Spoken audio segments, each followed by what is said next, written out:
Yo, Grand Rising, everybody, Grand Rising, what's up? This is your Coach Renz. Welcome to Why I Left Deconstructing Christianity with Coach Renz. And how's this not right? For our Monday live show.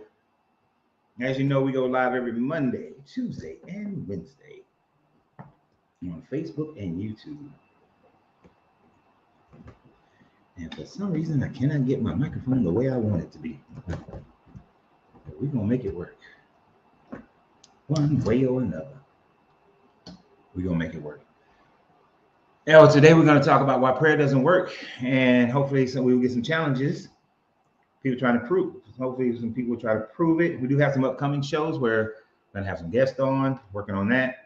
And I will be recording on a few other people's shows this upcoming week. I got my coffee, got my cigar, ready to go. Ready to go. Tim, what's up, Tim? How you doing? Welcome to the show, sir. Welcome to the show.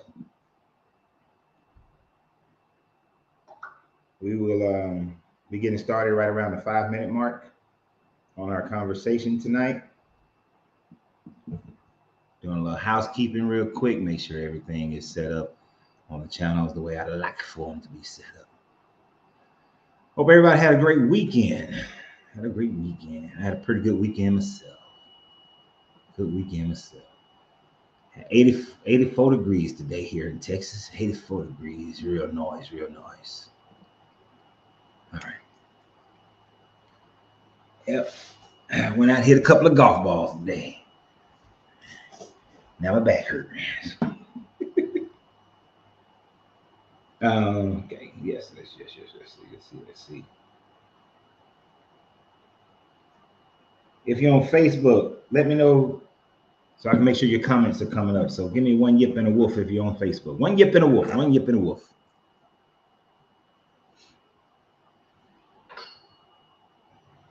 All right. Facebook is working great. Appreciate that, Leon. Hope everybody is doing well. Once again, let me get lit.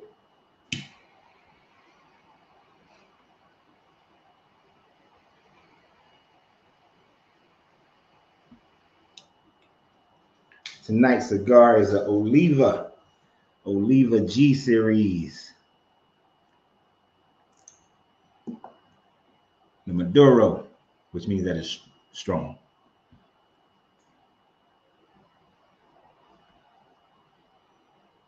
But tonight, based off a video that was done, I did it yesterday, and I almost did another one today concerning the similar conversation. We're going to talk about prayer and why it doesn't work as far as some God or whatnot. And then how we can truly actually affect our lives, like mental power. So some of the things we're going to discuss tonight. If by chance someone is bold enough, brave enough, who disagrees with it, is willing to come on, I would definitely love to hear that. And if you have your own stories of how prayer doesn't work for you, you'll be more than welcome to come onto the show as well. Yep, Tim, I hit a bucket of balls today. I hit a bucket. And my back let me know that I hit a bucket today. And that rotation was something else. But one of my guys who is a golf professional, he told me I got a good one. I had a good 120. So I got to get more flex. Got to get more flex on that thing, you know. Got to get better rotation, keep my head down, you know, all the good stuff.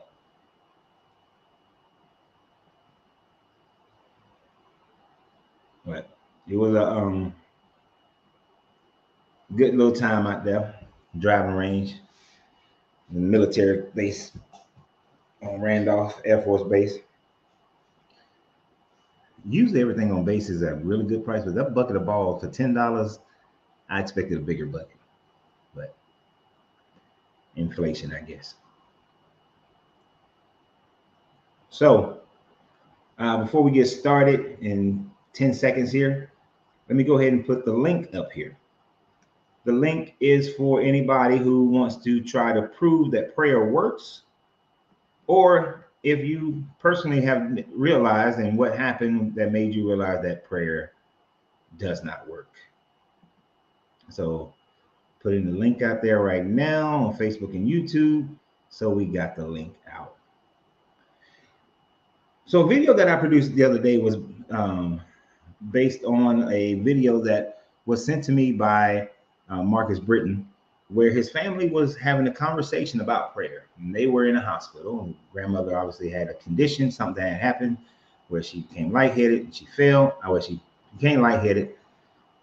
One of her grandchildren called the hospital. They called the doctor. They go to the hospital. They're in the hospital, and they start to have this conversation about faith and about prayer. And so Marcus did a decent job explaining his point of view. The Christian point of views were relatively the expected points of view. You know, you expect them to say things like, you know, you got to pray without ceasing, or if you don't believe, then of course your prayers don't come true. Is your answer to your prayers is based on your faith, and if God may never come when you want, but He is always on time. You know, these things that we've always heard over and over again. And some of those things that you hear are excuses. But at an interesting point of the conversation, Marcus made the point that he had asked a friend.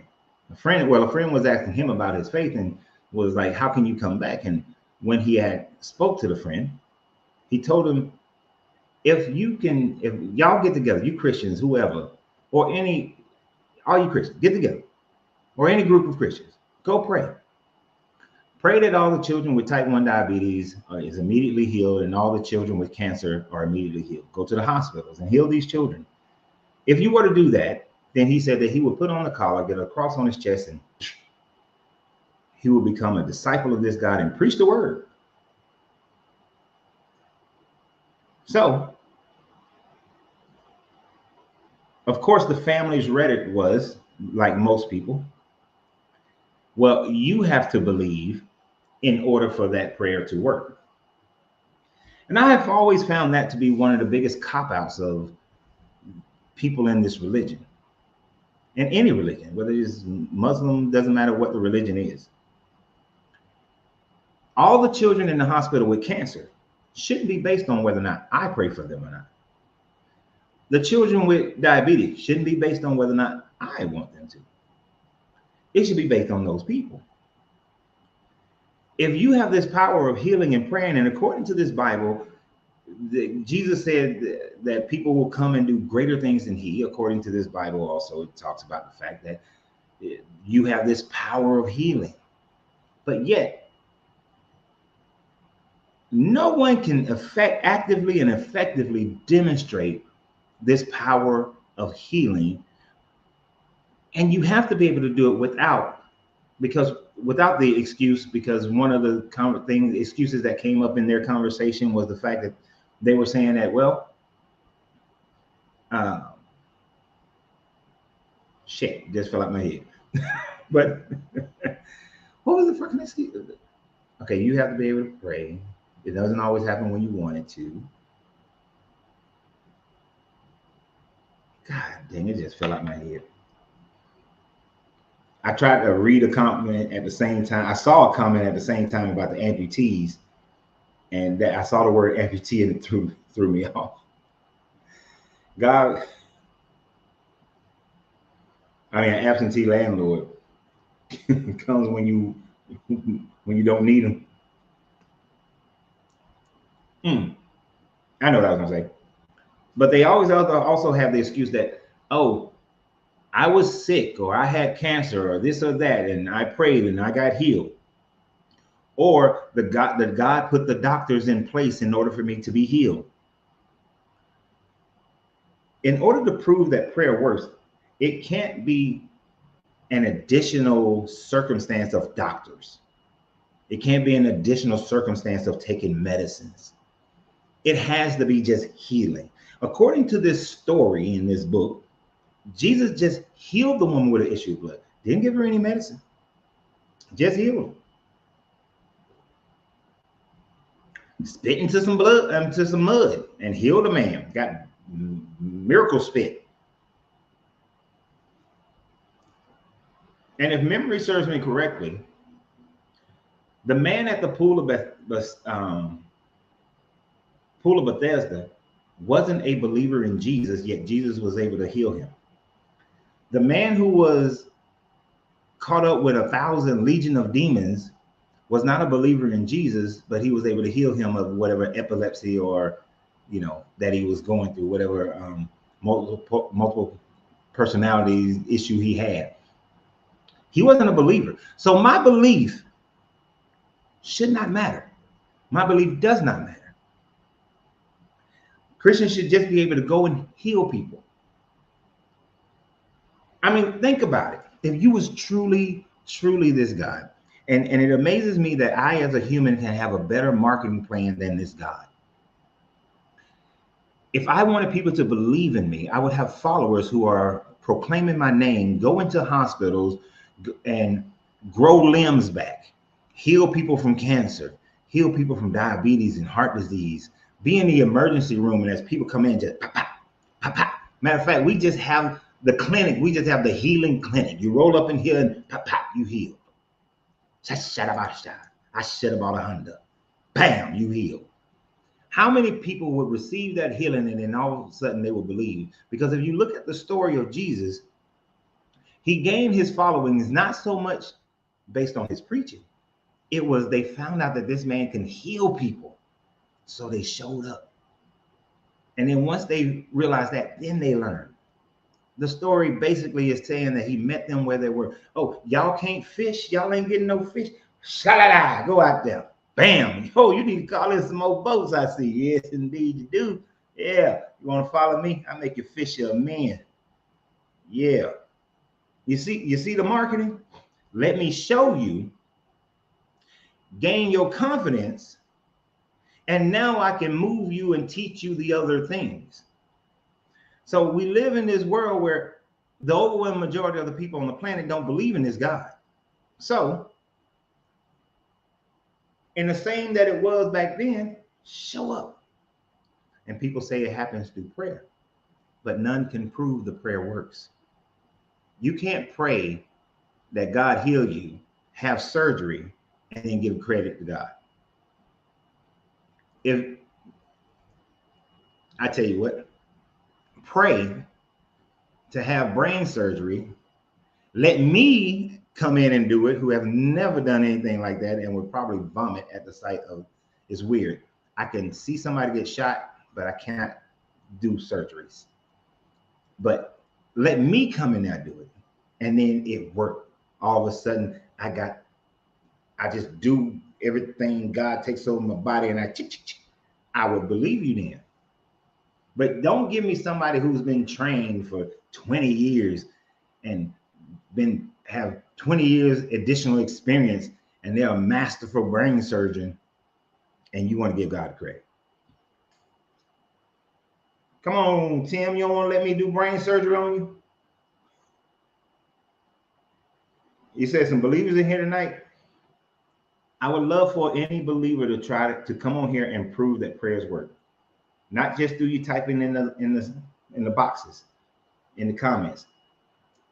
Lend your voice to your God, to the support of your God.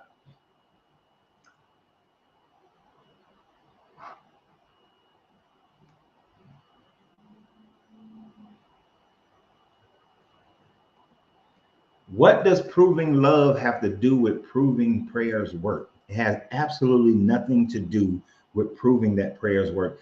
And yes, I can prove love. I can see how one person loves another person, how one person may love an animal, how people love their friends. You can measure love. There's a distinct difference between hating someone and loving someone. And there's 1,000 degrees of that in between. So love, or the emotional attachment or detachment to someone or something, can be measured. You can see the reactions of people. You can see how things are cared for. You can measure love. You cannot measure your God. So the love argument is stupid.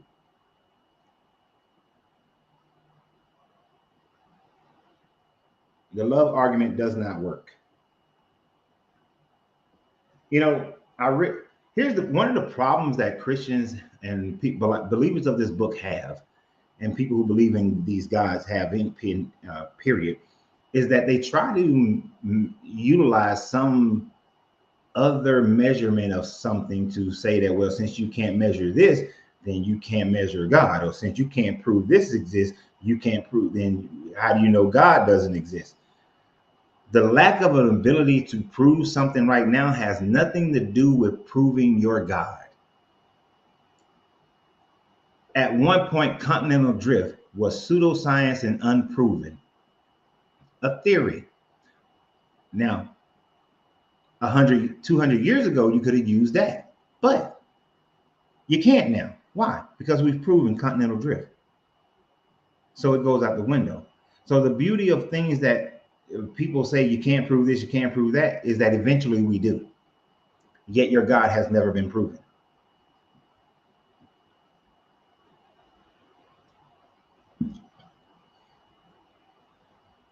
So prove your prayers work. And here's the thing, I would be the first one to line up. I would literally, if Christians, whoever, Muslims, whatever, they was able to prove that their prayers work, I would be the first one to line up. I told you guys, when I was going through my transition, I deeply wanted to be Christian. I wanted it to be real. Like I wanted it to be real, like I want comic books like the X-Men to be real. Like I try to lift shit every day. Telekinesis, that's a badass power. I want it to be real. If you can just heal me, do you know how? See, y'all don't understand how much pain my body is in on a daily basis. The shoulder, the back, the knees, the ankles, the hips. You don't understand how much pain is resonating on a daily basis. So you think that if Christians were out here healing people, I wouldn't be the first one to line up? I'd be the first one to line up. Man, this arthritis, wow, gone. This degenerative bones, whatever in my hips and back, gone. Shoulder pain, gone. Love for this shit to be real. But no Christian can prove it. No Christian has done it. No Bible believer has done it. This is all you're doing. When you pray, you're praying to yourself. You're talking to yourself. You ain't talking to nobody else. Go ahead. The only prayer that works is fooling the hell out of other people. Exactly.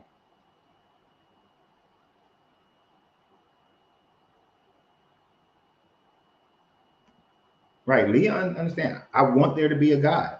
I used to make up all the excuses for Christianity. All of them. I had them all in a bag. All in a bag. Understood it. When I was on the opposite side, I could argue this shit but I realized how flimsy those arguments were. You see, because I go through a process of being my own devil's advocate.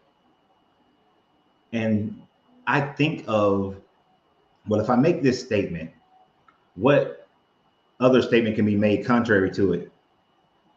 And which one turns out to be the better argument? So I was going through it like that. So I wanted it to be true. Now I would love for it, honestly, not so much the Bible Christianity. I would love for Gnostic Christianity to be true. I really want Gnostic because it does fall in line with Hermetics. But to have that extra little oomph, I would really love for Gnostic Christianity to be true. But I can't get down with that either.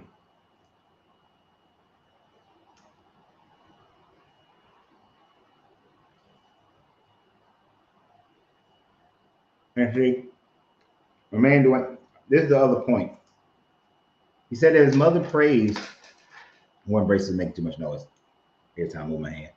Mother prays every morning and still have the same pain. Isn't it interesting? Because I was going to do a video today about this and make these statements. What is the point of praying? When people will say to Dwayne's mother, you pray without ceasing. God may not answer you now, but he is always on time. May not come when you want to, but he's always on time. And God's answer just may be no, not right now, because right now you can't handle it. Right now is not the time for you. So when is the time for his mother to not be in pain? What ill thing will his mother go and do because she's no longer in pain? Like they will say that, well, God didn't give you that job, or he didn't give you that house, or he didn't give you that car, or he didn't give you that wife or that husband or that children. He didn't give you those things because you weren't ready for it yet. And you don't understand what God's mind is. So you don't know why you didn't get it.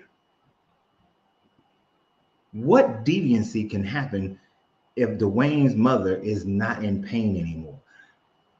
Dwayne is my age, so that means his mom got to be in her 70s or late 70s or 80s. So what malicious thing, how is she not ready to not be in pain?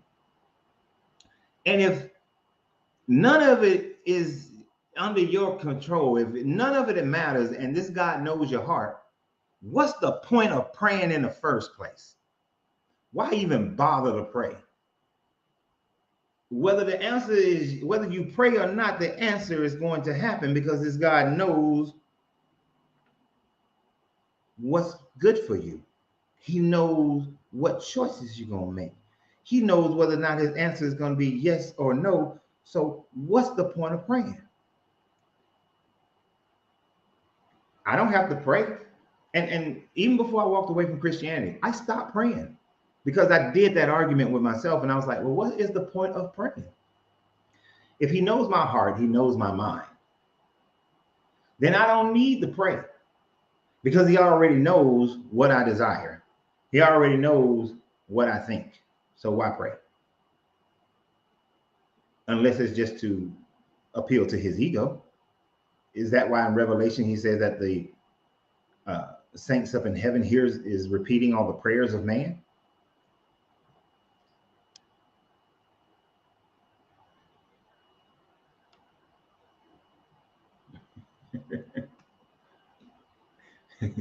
Cases that I still wouldn't show up.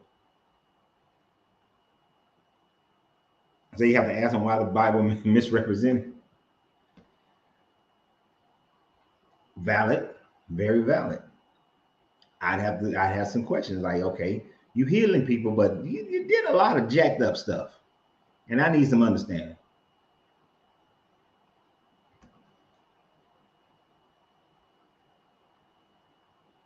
That's the real thing right there.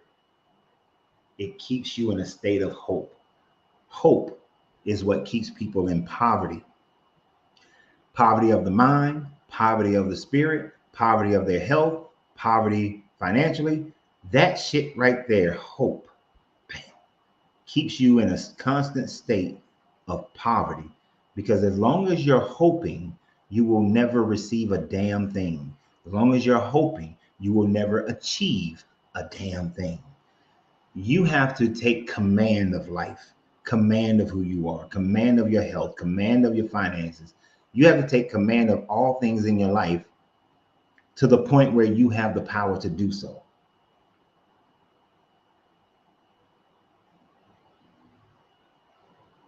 People been praying for world peace for thousands of years, and not one leader has come around in political power enough to be able to achieve it.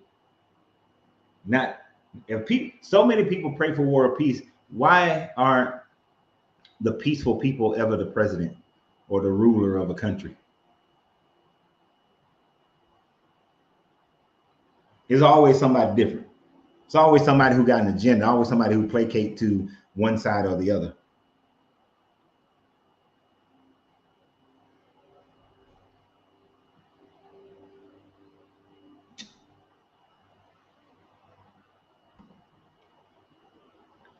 said, when I was a kid, I witnessed the elders of the church visiting sick people and laying hands on them, and they never recovered.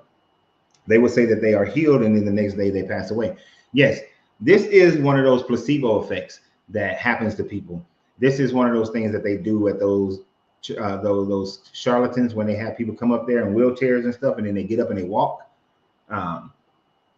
One is the placebo effect of your belief. You believe strong enough that this is going to happen, but so for a moment your body responds, but then the reality kicks in and your body is just frail and weak and whatever else is going on, and you either remain sick or you die, right? The other type that they do is, they would see the people who were in wheelchairs or people who are struggling to walk. Well, actually, they find the ones who are struggling to walk, get them a wheelchair, then bring them up to the front, and then act like they healed them, and the person would get up and walk. Well, they were walking before they came in. So a lot of it is just a bunch of bullshit. Bullshit and mental stuff.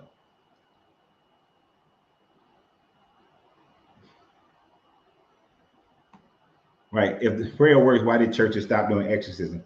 You can still find that within the Catholic Church, but during the Protestant Reformation, things like exorcism became more along the lines of witchcraft, and so the Protestants stopped doing it. And of course, the majority of religions in America is Protestant, and half of Europe is Protestant. Well, a third of Europe is Protestant.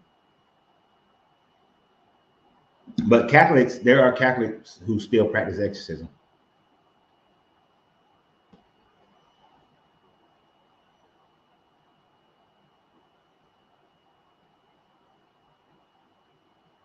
But I ain't never seen it.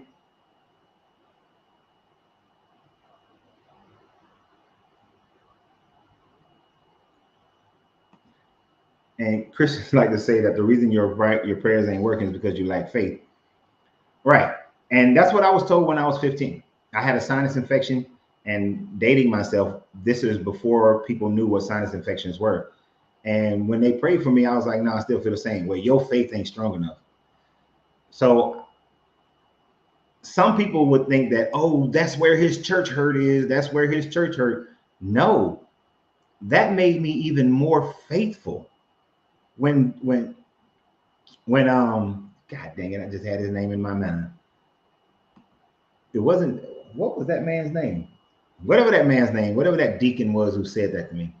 When he said that to me at 15 years old, that is actually the thing that made me strive to walk this path, to be more diligent in walking the Christian path, to study more and read the Bible more. And, I was showing up at every Bible study because I wanted to have greater faith.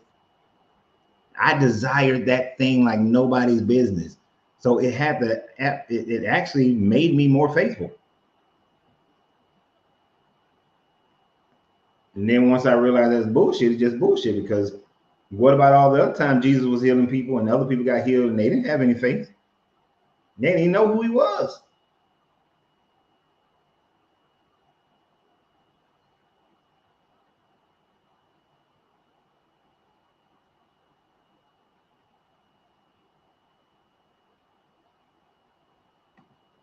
Okay. And you are more than welcome to come on here and argue your point. Clearly says, the fruit therefore shall be for meat, and the leaf therefore for medicine. Luke, one who was a disciple of the physician. Prayer works in God's will, not our wishes.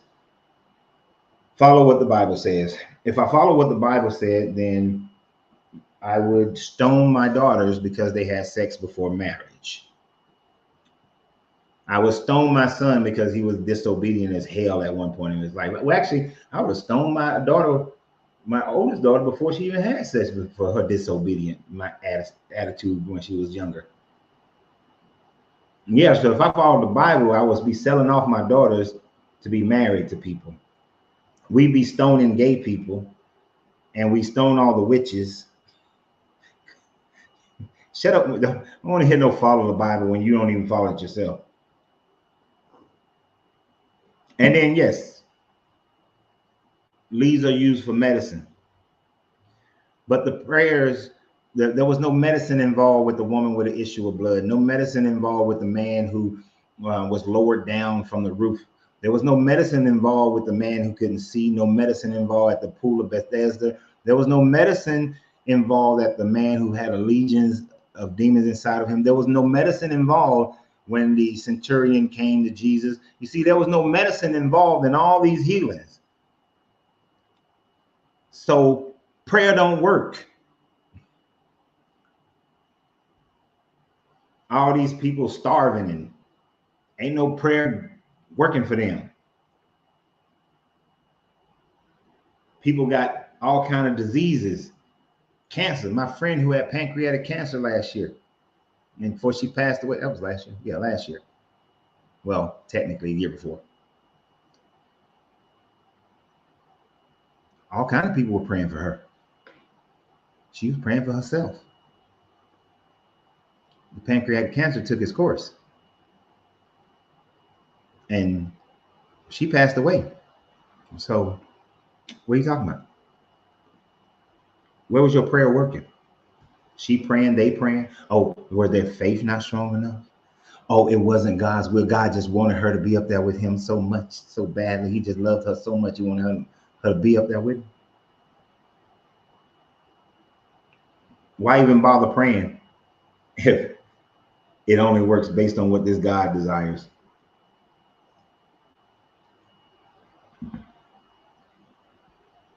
Do I need to put the link up here again?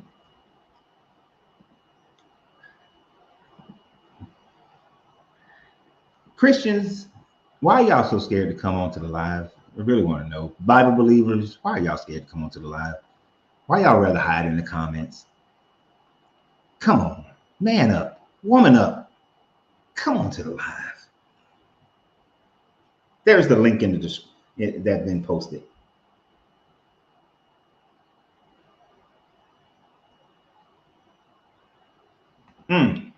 This is always a fun one. How many Christians tell you to pray for your return to Christianity? Any of those prayers working? Why would I even pray for my return to Christianity? That makes no sense to me. If I've walked away from something, why would I pray for it? That's like going to a Muslim and saying you should pray for you to follow Jesus and become a Christian. That wouldn't work.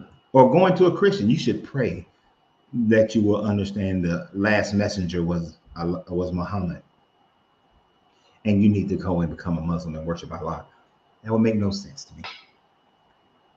But I always find it interesting. One of the things that they said that Marcus's family said to him was that I need you to give God one more try, but I need you to have faith and belief in him and to give him one more try, and he'll prove himself to you.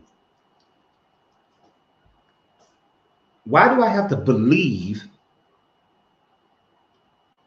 in order for him to show me that he's real? That's one of those arguments that never made sense either. It does not make sense on the face of it in itself. In order for God to prove and for me to see God's workings, I have to believe in him first. Yet his book has many people who didn't believe in him, and he demonstrated himself.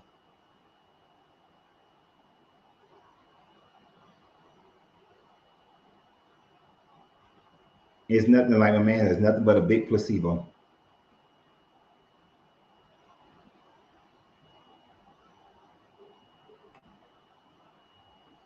I sent him an email. I ain't never heard nothing. And I ain't begging nobody.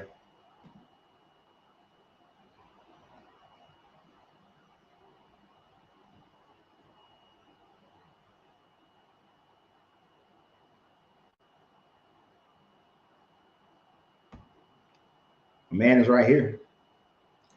Before there was the belief in these gods, in this God, prayer was a form of magic. And actually, when you pray, it is a magical incantation. And it's part of the process of conducting a magical ritual. There, your chants are prayers. You know, you are calling out the thing that you want to happen.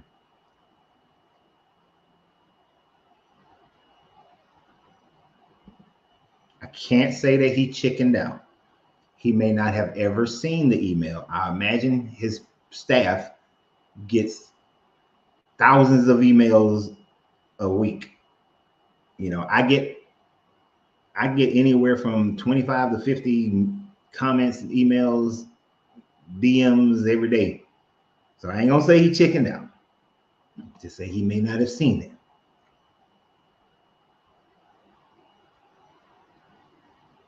But yes, one of the things that I realized when I was going through my deconstructing process is that when I researched people's belief in other gods, they all prayed as well. Everybody prayed.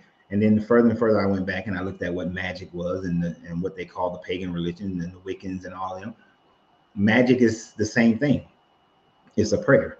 It's just a prayer to some other god or to nature in itself or to yourself, depending upon which type of magic or ritual or program you was going for.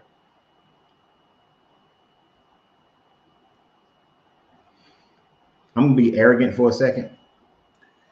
Gino would have a much better chance than Creflo Dollar. I can tell you that right now. Gino seems way more educated than Creflo. I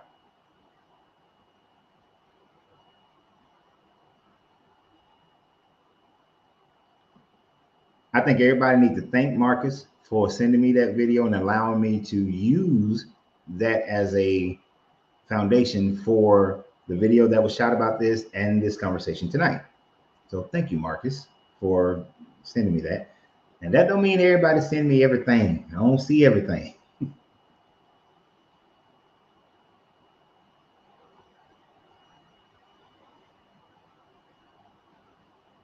So Marcus, if I have said something incorrectly or misconstrued the story, how the storyline went, make sure you correct me. But I don't know if you saw the video, Marcus. I was mad at you that you did not hammer home the fact that the whole when you and your family was talking about Job, of how the Satan and this God was just having a bet about Job.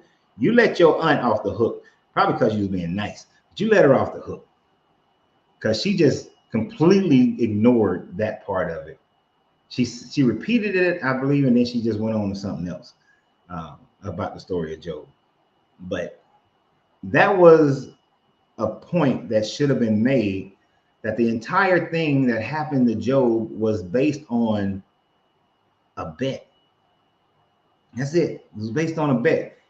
Job was minding his own business, doing his own thing, being gracious, you know, and hey, Satan, what you been doing?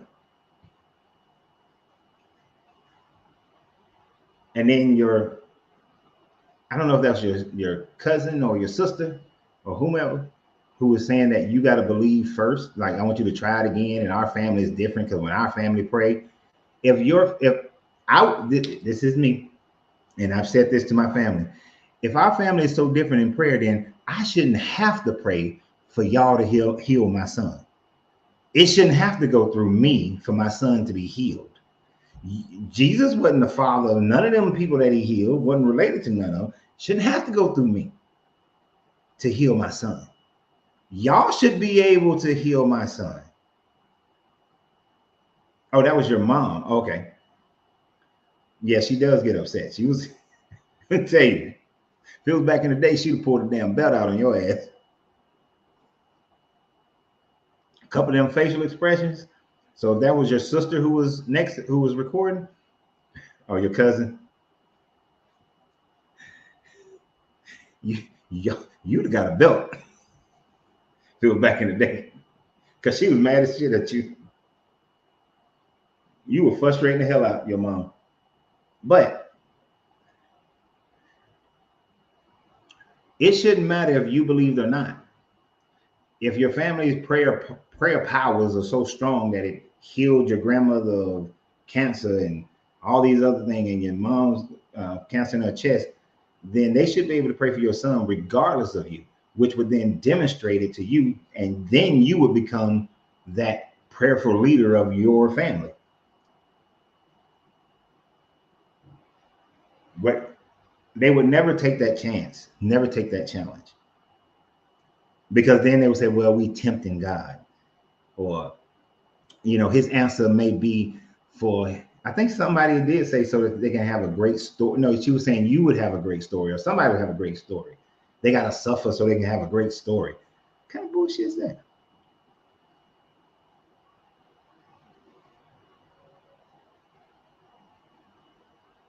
Oh, sorry. I don't know what I clicked on.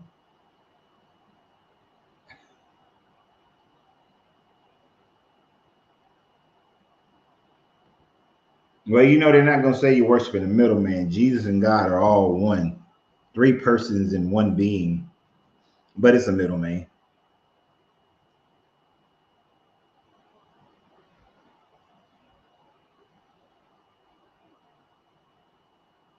But yeah, no, no.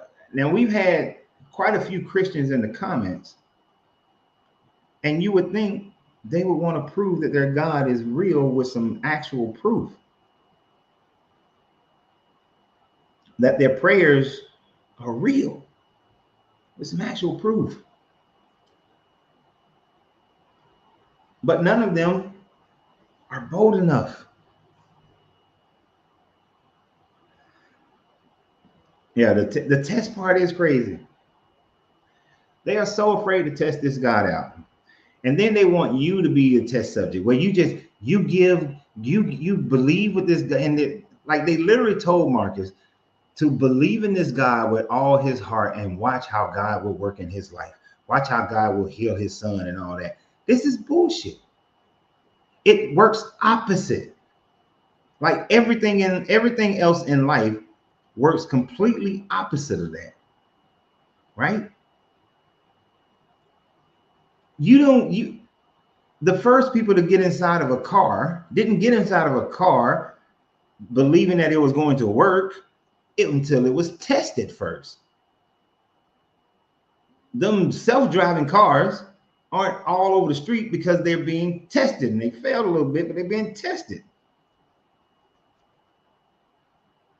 You have to prove your point and existence before you ask me to test it out. See, that's why they indoctrinate children. Because children don't require a test because they'll just believe whatever the authorities are telling them.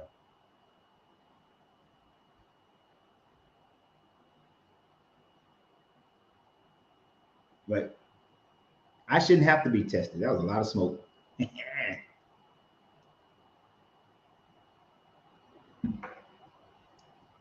It's like everything has to be tested. They ain't just when the space race started, they ain't just put people on some rockets. They ain't put nothing on some rockets first. They just shooting rockets to see if it worked first. Can we get it off the ground? Oh, okay, we got it off the ground. Can we the detachments work? Okay, they work. Can we get something in the orbit? Okay, we got something in the orbit. All right, let's put some plants and some insects and stuff. See that how that affected in orbit. All right. All right, let's put a chimpanzee in orbit. See how that works. Okay, yeah, all right. You gotta test stuff first. But this is supposed to be we just go for it. So when they wanted to test him to test it by having faith, like no. Demonstrate that you real first. And exactly. If you believe first, then it doesn't matter. It won't matter. Because if Marcus believed first, if his son doesn't get healed, then he'll have the excuse, well, it's not in God's time. It's not in your time, it's in God's time. So now he just got to wait and keep praying and keep praying. Then Marcus get old, then Marcus dies.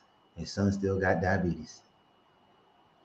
Well, God kept him alive through that, and he kept the faith, and that's the testimony within itself.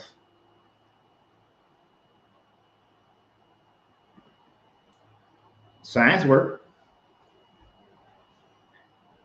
One day, someone will figure out the cure for diabetes, and it'll be a scientific discovery. They will cure cancers one day, and it'll be a scientific discovery. Well, let me not say that.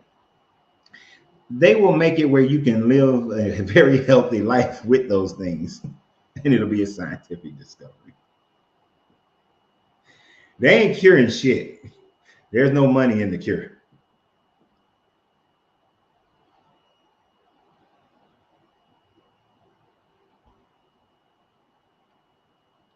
Type 1 diabetes is still with his son as of now and haven't seen any miracles. And the only miracle you're going to see is science, scientific. Figure out ways, science will figure out a way to make. See, the medical industry, they don't want to cure type 1 diabetes.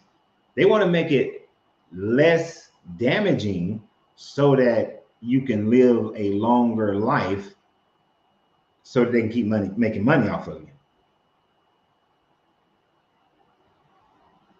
Hey. So there won't be any cure unless some rogue person gets away with it without them paying attention somewhere.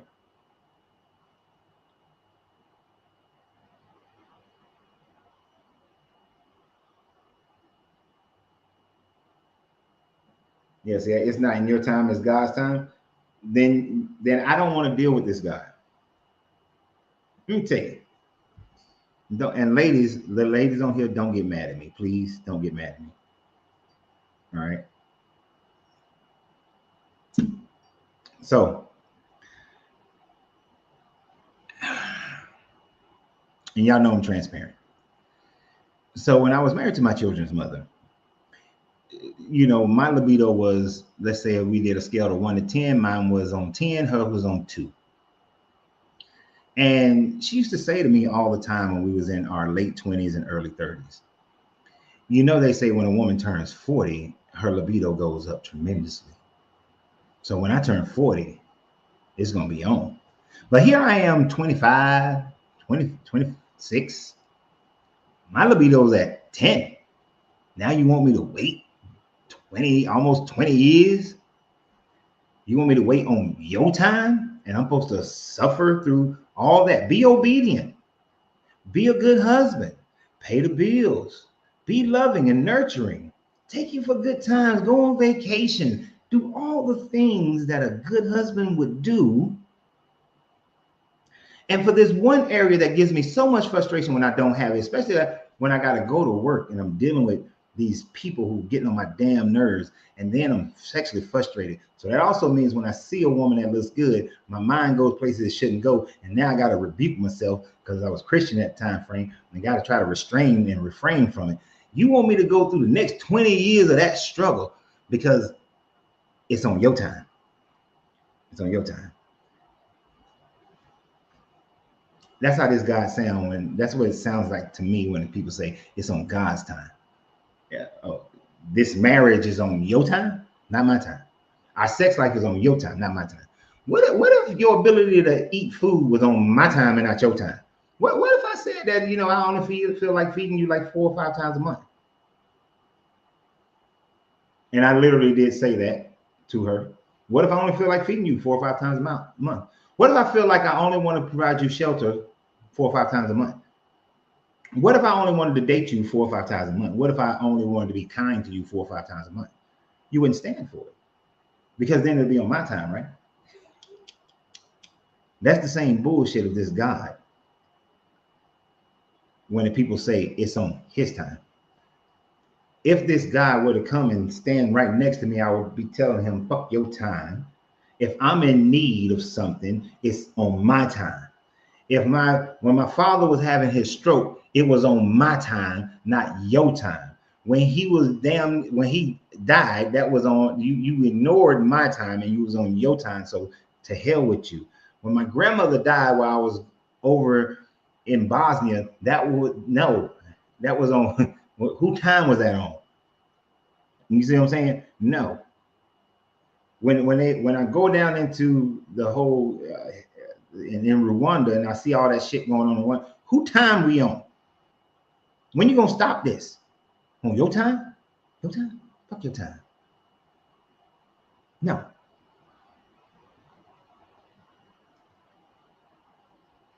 Mm-mm. So So that on God's time, to hell with his time. It's on my time.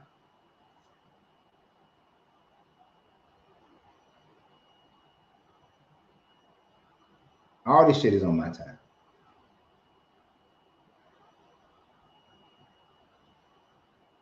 I'm telling you.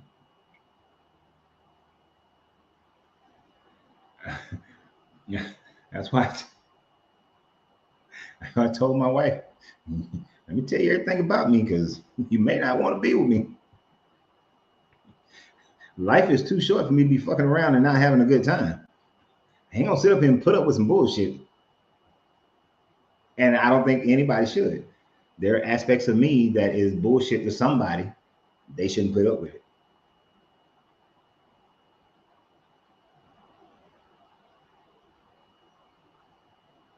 Right. He died for our sins, but they're still not covered because you're still gonna go to hell because you don't believe in him. You still gotta be judged. What is the point of the judgment? Like, why is there a book? What is there the need of a book? He should just know who's going to heaven and away. Don't make no sense. It's stupid.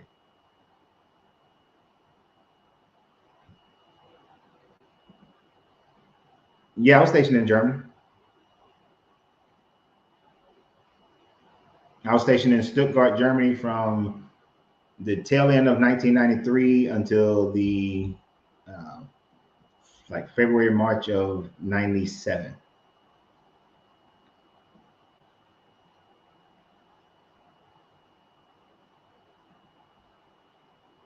Oh, sorry. I didn't mean to hit that.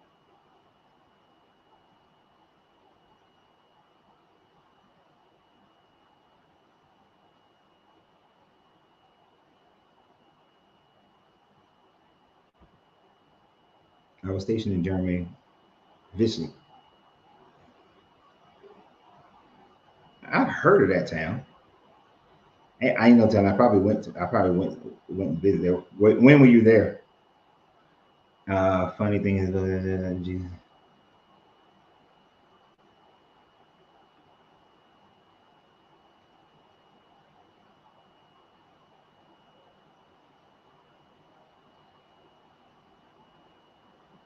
What college campus? I really want to run into Cliff and his son. That's who I want to run into.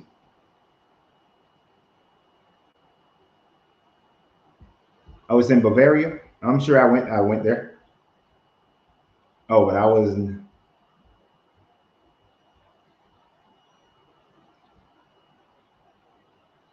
Oh, I'm pretty. We probably ran across each other because if you was in Bad Kruznak, whatever that is, during those years, that's when I was in Stuttgart.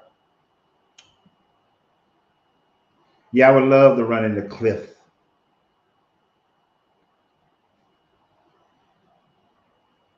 Oh, that was in 2001, 2005. I was back. I was out of the military by then. Near Umberg. Love Germany.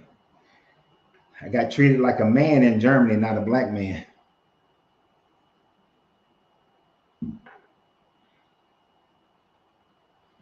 Yeah, Cliff and his son just, this is why they go to college campuses. They do not deal with, every time they deal with a full-fledged adult, they get they hat handed to them.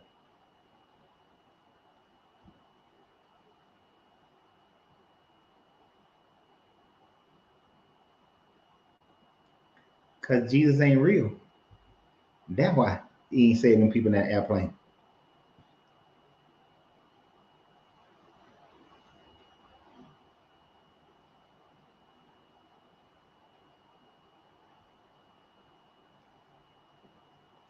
Oh yeah, I know all about his history.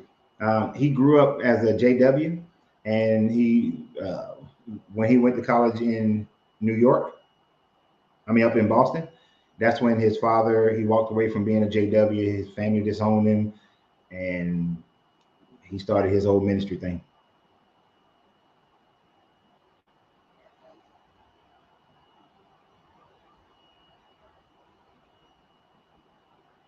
This is a very true statement. It's a very true statement. But I would love to run into old Cliff. Hell, I thought that they were in Texas, like up at in Austin. If he was in Austin, I'd roll up there. Ooh, I got some sun today. I was out there hitting them golf balls. I got a little sun on my face. The chocolate coming through. Sorry, y'all.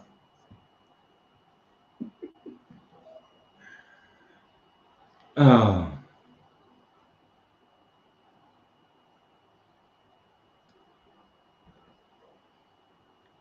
the Torah is a fabricated book of mysteries and mythologies that were that is a meshing of multiple Mediterranean cultures to create a history for a Jewish people that were in captivity in Babylon. But it's not real. But you have to be more specific, Robin. Jaleel.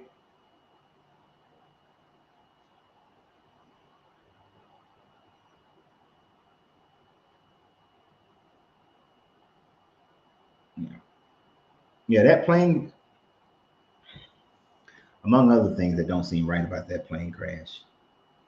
But where was this God's protection? Now, of course, this God has said he's the one who created the calamities, the evils of this world. So those kind of things are going to happen. And I guess those people will either go to heaven or hell, depending upon their belief based on this thing.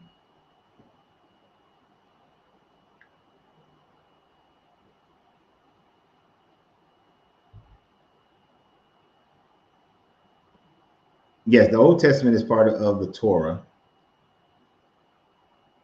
Well, so the Pentateuch is the first 5 books. The what Christians call the Old Testament, plus some of the Masoretic text, is the Torah.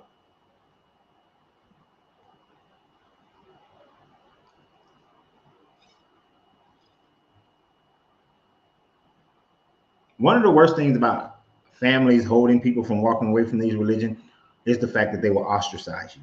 That all of the other love and the other respect and all the other good things about you and your family all just go to hell in a handbasket because now it's you don't believe in this, so now you can't be a part of our family anymore. When their Bible clearly says that when you go to heaven, you don't have those family attachments anymore. So why dissolve them here on earth?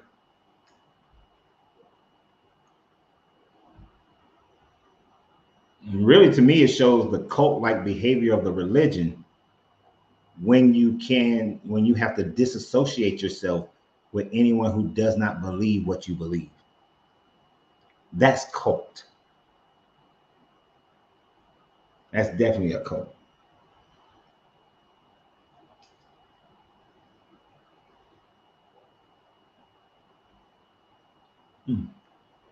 Might have to go on the back porch for another cigar on this nice summer night.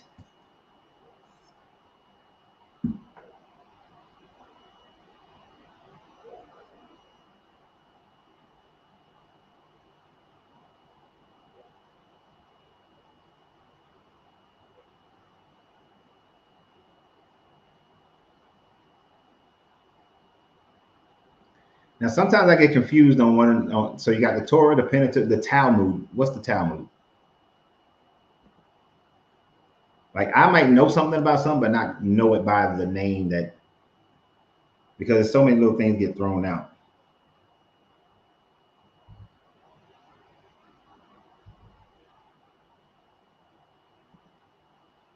So the Jewish people didn't really go into an idea of one supreme deity, that no other gods exist until about first century, second century CE.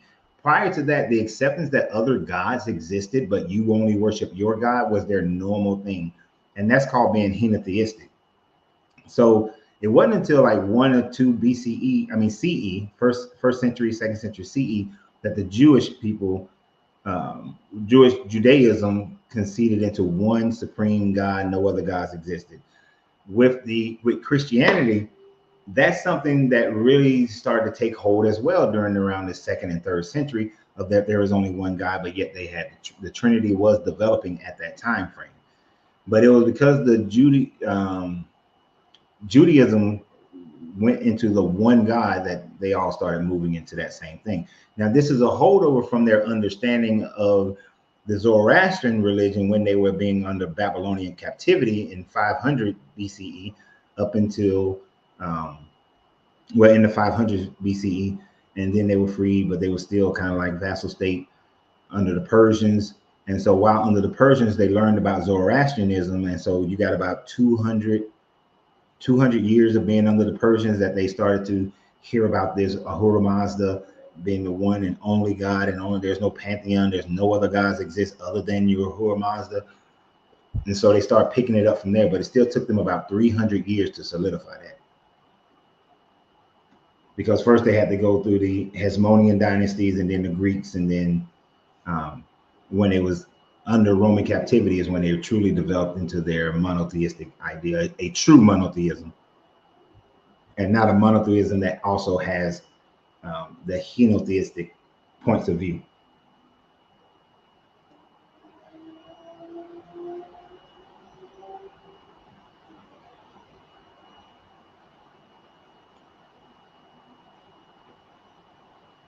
Well, I think that people were still dying during the time frame that Jesus was doing his healing, because none of that stuff actually happened.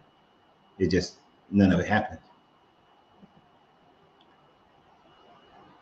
In the garden, the serpent, if you go by that story, the analogy would be that the serpent was the more enlightened one. So it's a representation of the fight between Enlil and Enki.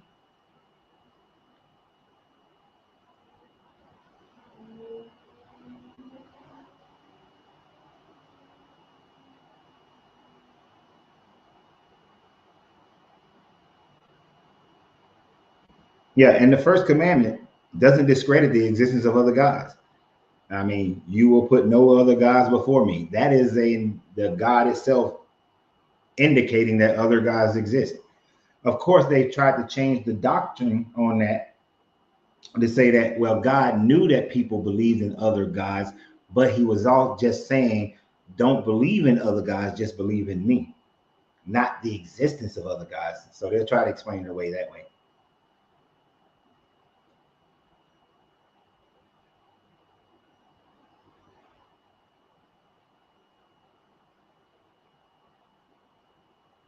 Yeah, and Isaac is right.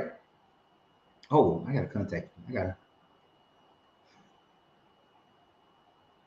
Isaac, my bad. I completely missed January. We gotta connect. We gotta connect.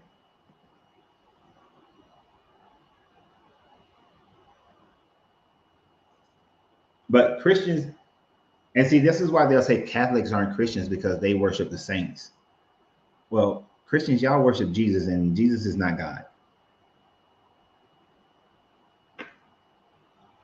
And they still believe that the devil exists and have powers.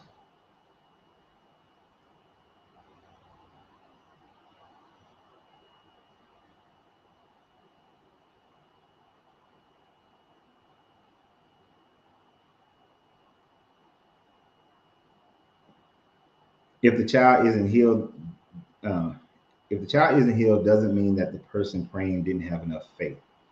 That's what the Christians. That's the party line. Oh, they didn't. It's either you didn't have enough faith, or God's answer is no, or not right now. There's always an excuse. But nobody has demonstrated that this God is real.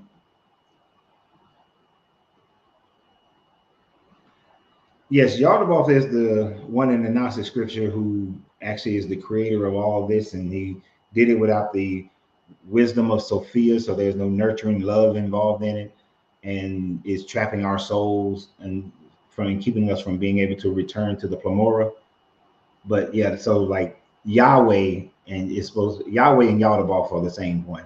The Gnostics believe that the Old Testament God was an evil God, and that it is Jesus came to teach us how to know ourselves truly, so that we can ascend beyond this hellscape to be able to return back to the Plamora, to the massive energy. Greetings, Boss Lady 76. It's the Boss Lady.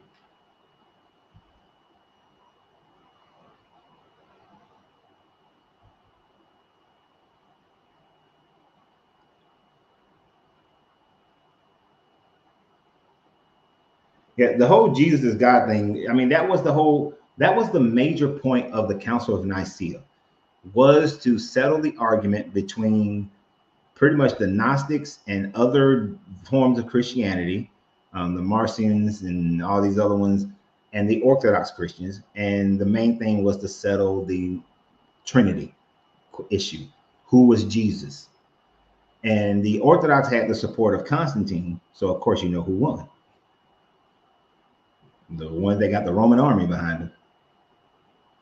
But the Trinity was forced into Christianity. It wasn't something that was a thought process in the first, second, and third centuries. It's a fourth century creation.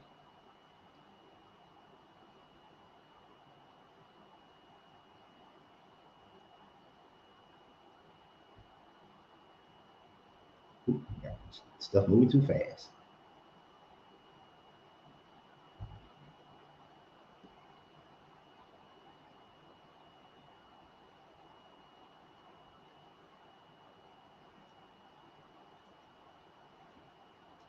That's a good statement from John. In that group of 5,000 and 6,000 that he supposedly fed with that, with the Captain B's supreme meal, well, I'm sure there were some unhealthy people there. There's no miracle healings involved.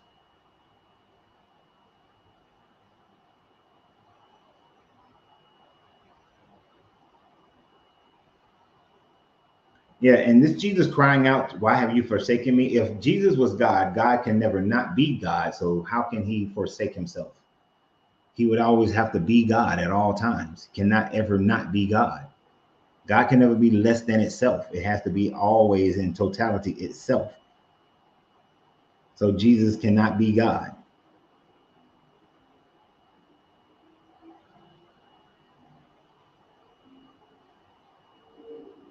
Hmm. How do you honor your mother and father when thy father is not an honorable man?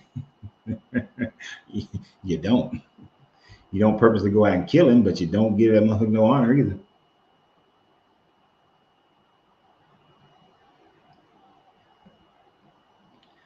This joker said, "My vote still goes to the one horned, one eyed, flying purple people eater." Well, my vote still, I'm a pastitarian, right? Pastitarian. You know, the flying spaghetti monster on Saturn. Matter of fact, we had Puerto Rican lasagna tonight to commemorate, his the awesomeness of the flying spaghetti monster in Saturn, and it was really good with the plantains and everything. He had his sweetness in the plantains in the Puerto Rican lasagna. Whew. Mm.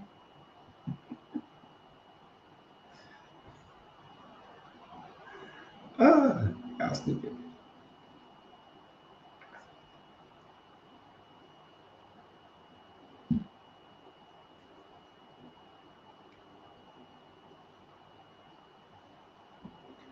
Yeah, because prayer don't work.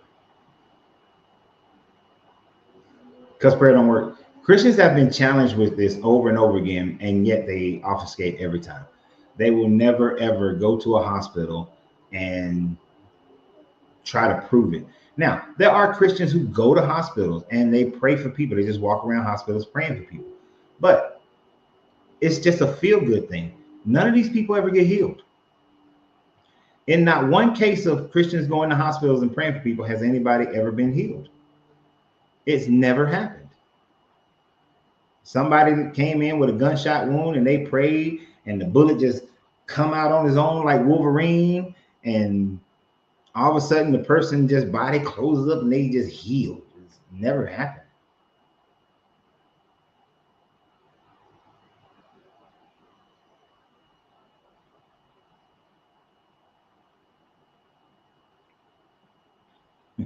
Watch this, y'all.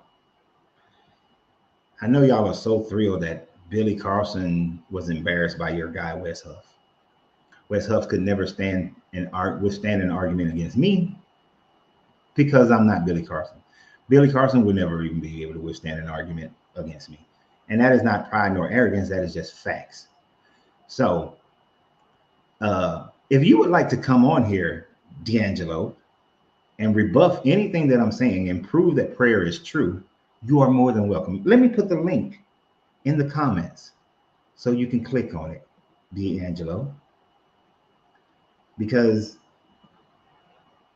I know y'all are excited that Billy embarrassed himself, but I'm not Billy. Been doing this longer than Billy. So you're more than welcome. I know you're not going to do it, but you're more than welcome. All right. Yeah. You think that damn West Huff, that one instant I turned his ass into the GOAT.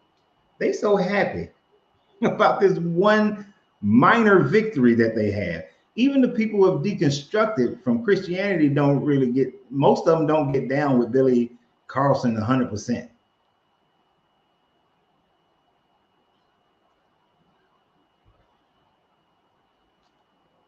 That's like me being excited. Oh, Cliff got taken down. So all of Christianity is taken down now. Cliff's just one man. One cannon fodder. That's it. Collateral damage.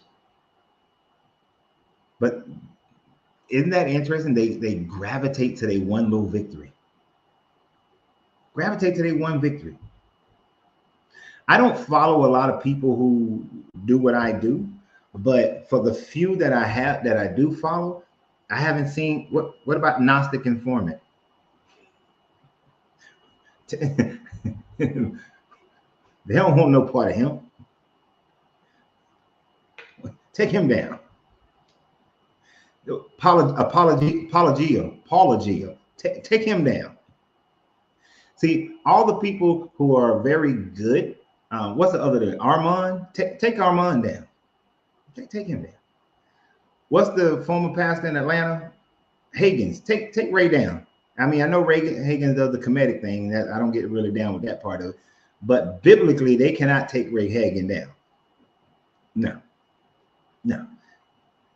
You got so many other people. So many of them. I got a guy. I don't know if we're doing, if it's going to be on. I know it's going to be on his podcast. I don't know if we're going to simultaneously be able to do it on mine as well. But he'll be here in like around February 23rd, somewhere around in there. They can't touch him. They couldn't touch him when I first met him about 6, 7 years ago. And I was like, dude, you really need to do your own podcast. Boy, bad. He boring as shit, but he bad. He's boring to me. But he has great knowledge. His knowledge is impeccable.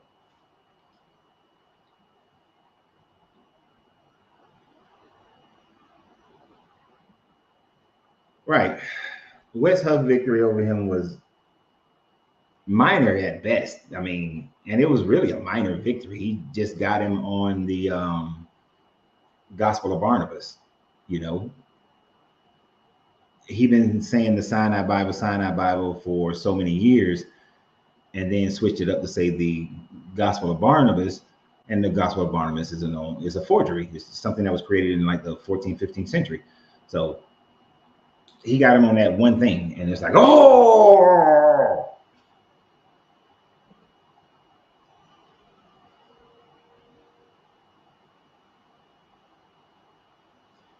Yeah, I guess he didn't want to click on the link there.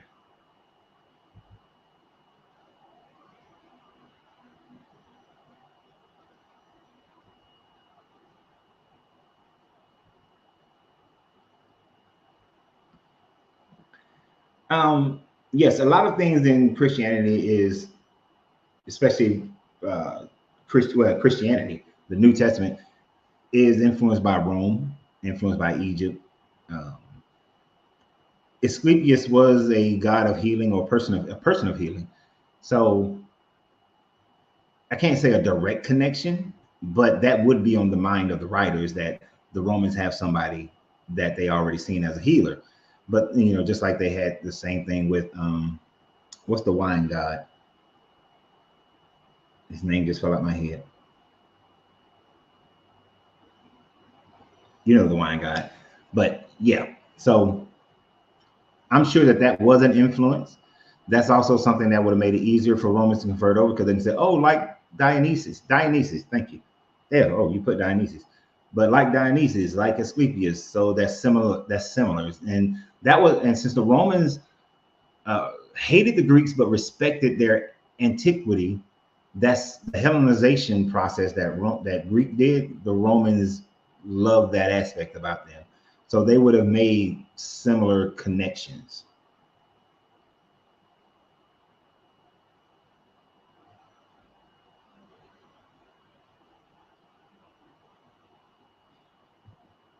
Right. A delusional religious person beat a lying placebo-based science grifter. Big deal. It's not weird. I know. It's like they think Billy Carson spoke for the people who deconstructed from Christianity. Billy Carson believed Jesus existed. So, no, he's not a deconstructionist.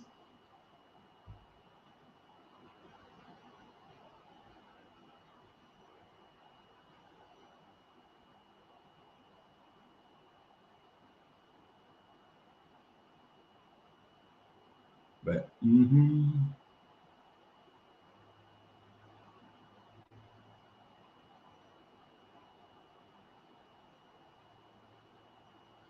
I don't know.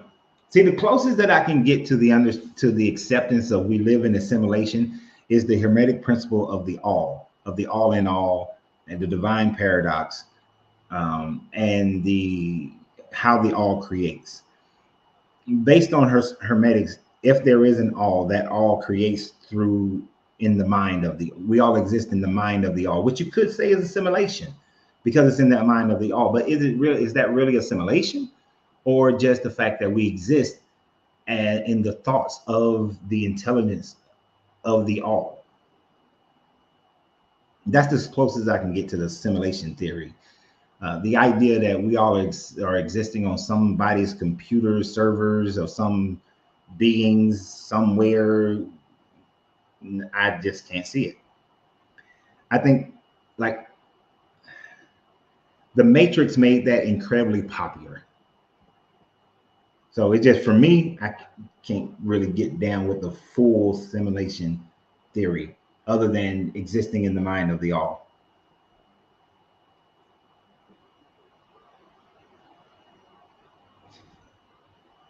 This joker, Sean Stupid. Yes, Dionysus was the Roman god of wine. Well, Greek, I think Greek and Roman god of wine. I think, well, Dionysus is a Greek name, so Greek god of wine. Yeah, he was Greek. That was a Greek god.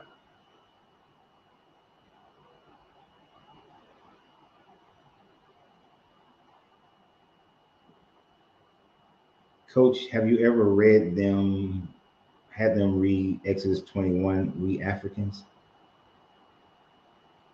I mean, we've read Exodus 21. I don't know the we African reference to that. Um, but if Egypt is in Africa, but I'm not from Egypt, my family is not from Egypt, none of my heredity is from Egypt, so it don't matter to me. That's like not my ancestry. Exodus 21.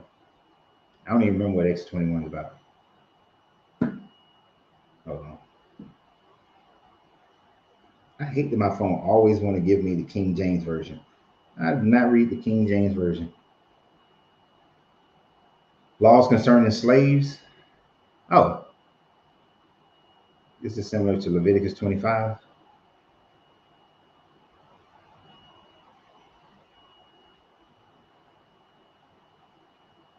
Laws concerning violence. How does this, what is your reference of this in Africans? I'm curious.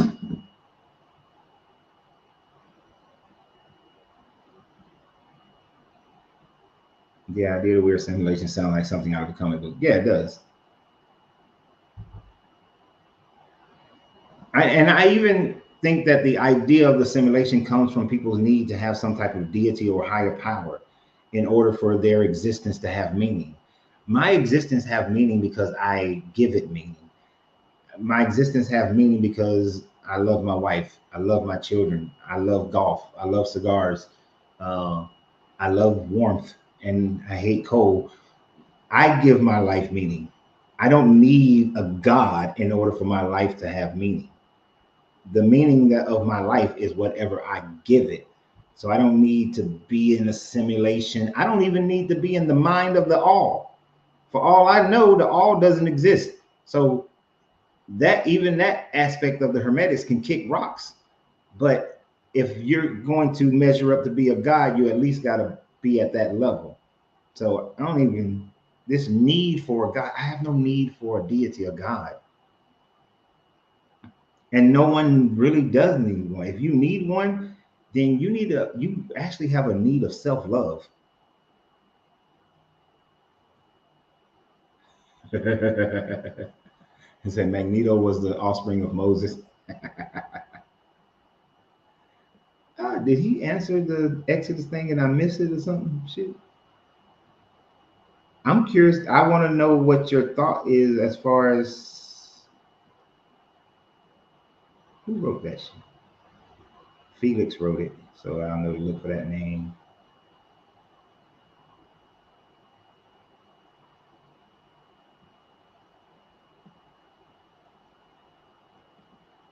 Okay, how would any African read Exodus 21 and still be Christian? Are you talking about like as far as like all the slave shit and how they can enslave you and make you property, and then you still accept this Bible?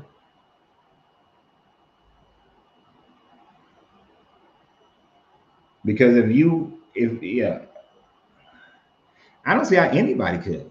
See, Europeans are so far removed from when their ancestors were slaves that they forget about it, and plus they're on top now. Uh, the Asian people far removed from it. But I get what you're saying. Any person whose family is only 3, 4, 5 generations away from slavery, how are you still Christian? Other than the fact you was indoctrinated and you just can't let it go.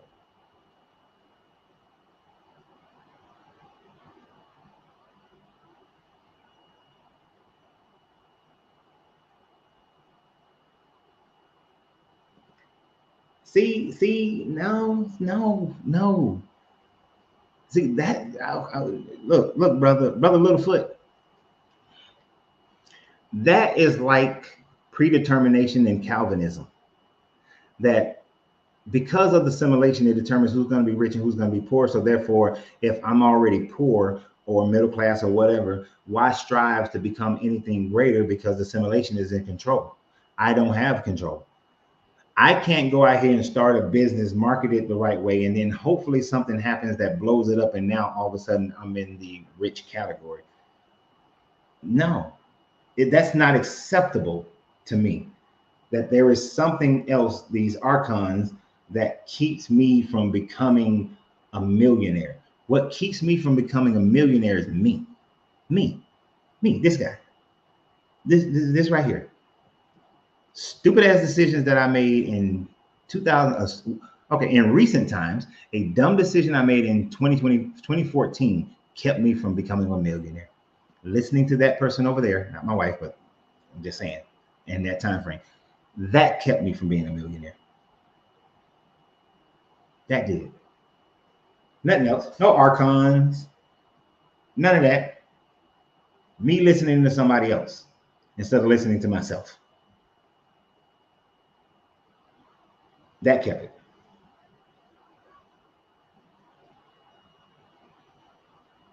Yep. I don't really like when people write in all caps. So if you can write regular, I appreciate it because I don't like read. It's hard to read. Plus, that's supposed to mean you're yelling, but I know you're not. But if you can write in regular font size, but yeah, I don't understand how people still believe it when you know your ancestors went through all of that. But see, they've tricked people into believing that they survived it because of through the grace of God to tell the story.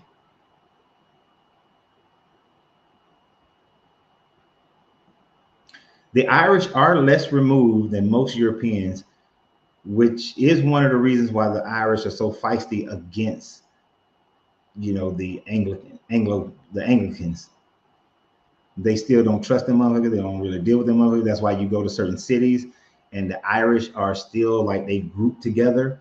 They haven't fully integrated, and they try to keep their heritage because they like we got to keep our heritage because we know what them motherfuckers did to us. We know what people like William the Conqueror did. We know after the Battle of Hastings how they motherfuckers acted a fool, and when they took over, when the Normans and how they acted when they came to the British Isles.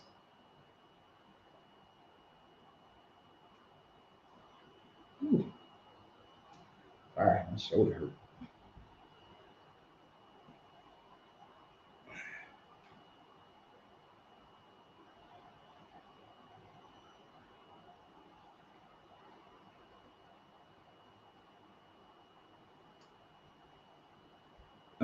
I read everything that you said, and okay, you can break it. That's fine, but there is a simulation according to them. According to who? How can you prove the simulation? You see what I'm saying? The simulation theory runs right into the same problem as the God theory, right? You cannot prove that we exist in a simulation.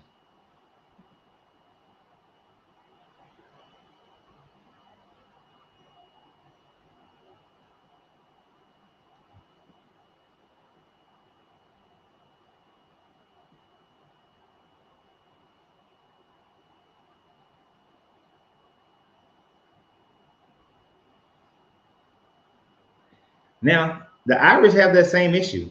Them motherfuckers are they some serious Catholics, and they are some serious Christians, I should say. I can't say Catholic because I don't really know, but they serious about you go to Ireland, them motherfuckers serious about their Christianity.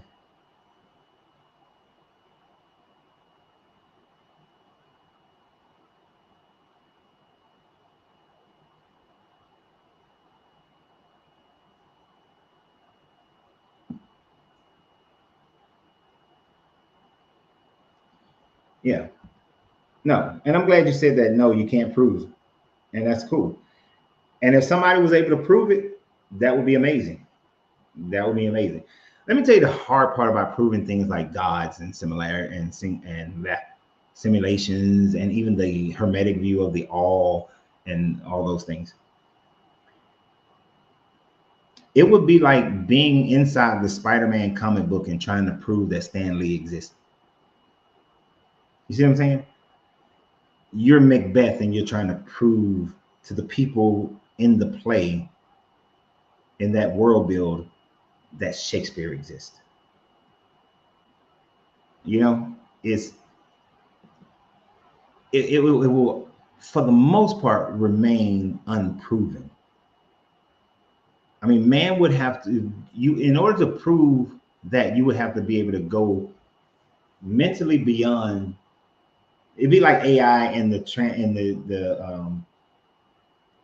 Terminator movies, where you go so far beyond your programming that you can see the Matrix or be outside of the simulation.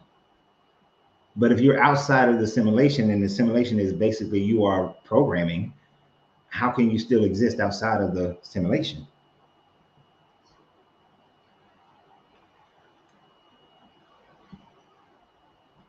Look, man,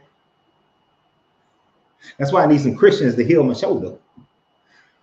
Especially, I got some people coming into town in 2 weeks. Well, almost 2 weeks, and we got to play some golf, and I will not embarrass myself.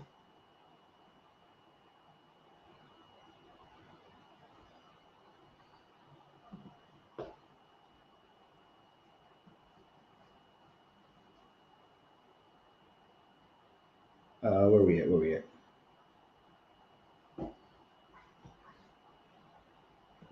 Yes, to be a fictional character inside of a book trying to prove the author, right? So you're a fictional character inside of a book and you're trying to prove to the other fictional characters that you're acting the way you're acting because there's an author who's writing this story. The fictional characters inside of that world would not accept that. They will believe that they are writing their own story. They will believe that they are themselves, that they are not driven by a plot device or anything of that nature. you wouldn't be able, but how would you wouldn't be able to prove it unless you can be outside of the fiction and be able to sit with the writer, know the writer, see the writer, have communication with the writer, and then be able to make changes of beyond the scope of the writer.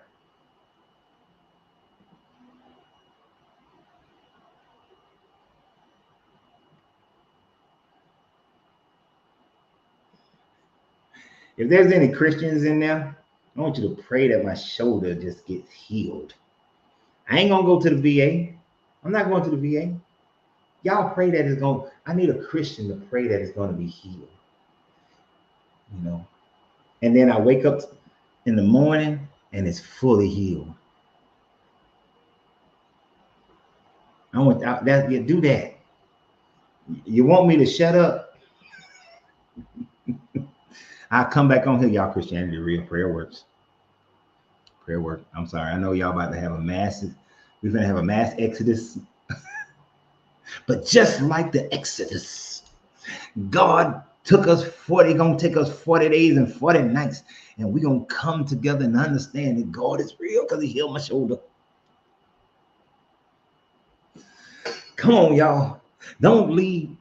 God has brought all y'all together so that you can come under my tutelage and then perform this miracle so that y'all can be witness to it so you can come back to God. Won't he do it, boss lady? Yes, he will.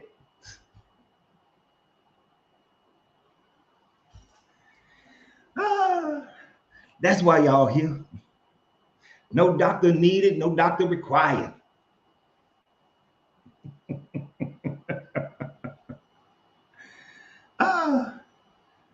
Oh man. You know, you said a few movies that on that premise. Before I would accept the idea of the simulation, I would accept the idea of Prometheus first. If you don't know the movie Prometheus, that was the engineers came and seeded the earth of life and with their own DNA, and over time we evolved into humans. So I would go with that. I'd rather it be that's more reasonable to me than the simulation or this God.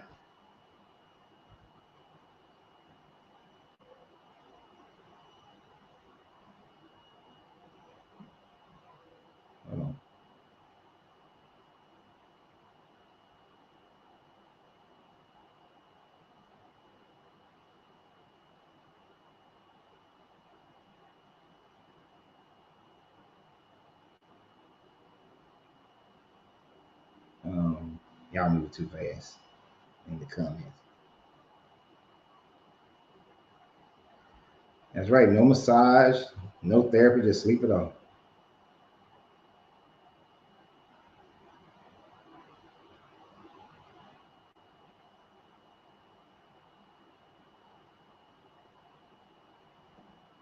The Bible says that God doesn't answer the prayers of unbelievers. That probably means he doesn't answer prayers on behalf of unbelievers either. You just took it away from me, Isaac. I wanted to be healed by the Christians.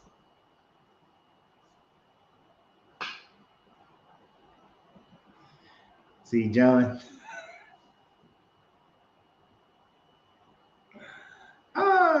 Appreciate it, John. Appreciate it.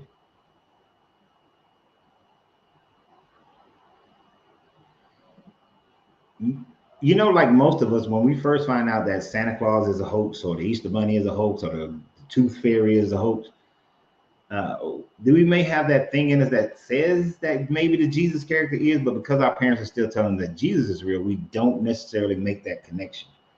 It's not until later on that we start making that same connection that they lied to us about Santa Claus and the Tooth Fairy. I don't see why they didn't lie about that.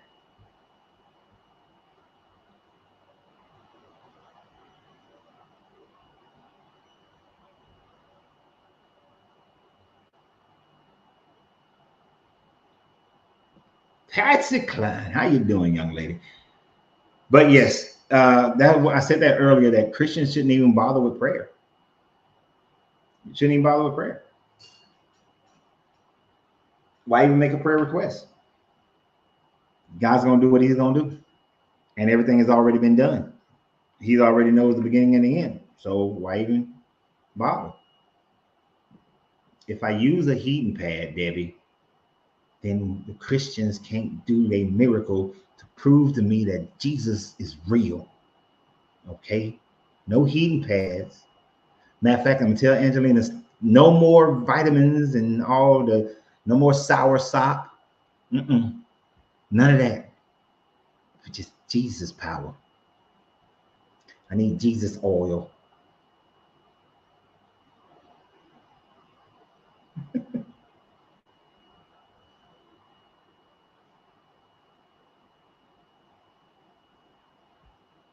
Let's see. Christian prayers at work are only individualized. They receive answers and blessings that are also received by non-Christians. The bottom line is, I will return to the church when a dozen 20-year-old verifiable Down syndromes are healed. And it's a valid statement, incredibly valid statement. And they all got this. Well, I prayed and God did this, but you prayed so many. You prayed 100 times. One thing seemed like it happened, and then you gave that credit to this God. But the 99 was unanswered, went the opposite direction, or you fixed it your damn self. And even in the one, you fixed that one your damn self. Nobody else did it. You did it yourself. You prayed for the house, you got the house, but when you look at it, you saved your money, you know, you saved your money, you got your credit right, you got a mortgage, and you got your house. And if you did it before the bust happened, well, you probably lost the house after. Oh yeah, soursop is some good stuff.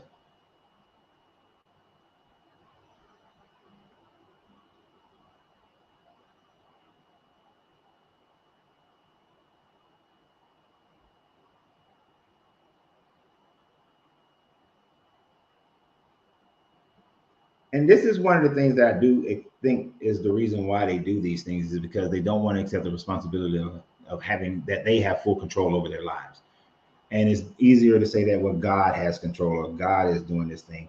They don't want that acceptance of um, you take responsibility for your life. You know, me and last night, me, Angelina, and my daughter was having this conversation, and we was world building for originally we were just a conversation that turned into world building, that turned into this would make a good movie. Um, but while we was doing that, one of the things that Angelina said is like, nah, because if that happened, then people would have to accept truth. And people don't want the responsibility of truth. Hell no. People don't want, the vast majority of people do not actually want to take responsibility for their lives.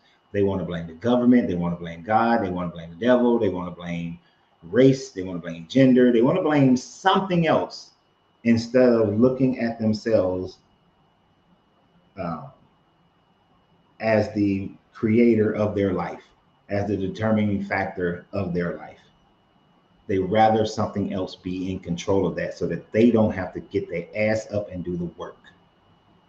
Like, I know that I can heal this shoulder because I've in my training days, if I help the man get back to being able to run, who had double knee surgeries when he was in his early 60s, I can heal this shoulder. If I help people who were 200 pounds overweight uh, get themselves back in it, I know I can fix I can do all of this. I can make it how I want to make it.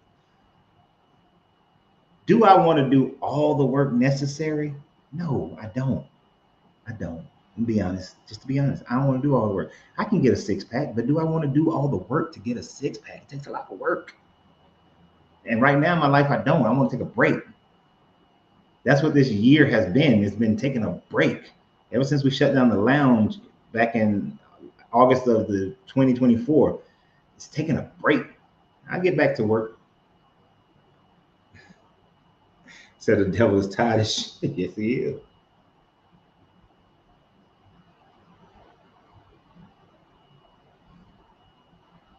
Oh, look at Pedro. Pedro trying to make a comment. You got 14 people here. You got one more than yesterday. And that's because you're only on Facebook and you don't see the other 60 something people that's on YouTube. Oh, Pedro, that's such a great comment. That proves that prayer works, Pedro, because yay. Oh, yeah, I forgot he's scared to come on anyway. So,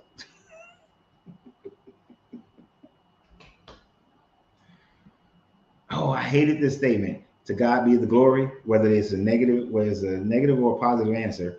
Uh, God didn't want me to have that perfect timing. And I was saying that about earlier about a man whose mother is always in pain, 80 something years old. Why she got to wait to get away from her pain? Okay, so Pedro, could you pray that my shoulder pain goes away so that I can play golf next on the 16th at the level that I know how to play? Can you fix my shoulder, Pedro? Can you prove that your prayer works? Pedro, if you pray for my shoulder to be healed by tomorrow morning and it's healed, then Pedro, I'm coming on here and I'm flipping the script, Pedro. I'm flipping the script. So Pedro, if you could pray for my shoulder and heal it, you win. You win. I will ooh, and I will be like, y'all, Pedro. He must be an apostle, y'all. Y'all don't know Apostle Pedro. Ah, I know Pedro. Oh, he said that. Now y'all heard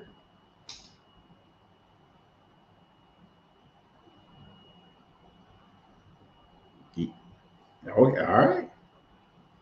All right. We're gonna see how my shoulder feel. And Pedro, I'm gonna do you one better. See, usually, when I go to sleep, the most comfortable way for me to start out sleeping is to hold my wife. But I gotta lean on this shoulder to do it.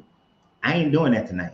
I'm going the other way. Ain't no pressure on it. I'm gonna put pillows all up under here and everything. I'm gonna make it easier for you. I'm gonna make it easier. Now, if I wake up with more pain, Pedro, then I know you put your dark magic on me.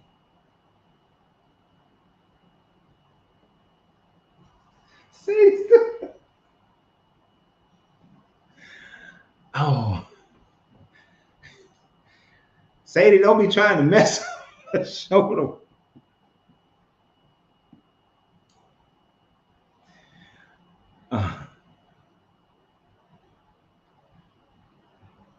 Uh, I don't pray at all. When I meditate, do I, in my mind, put out good energy and happiness to everyone? Yes, but I don't pray because praying is a request to something outside of yourself and some deity.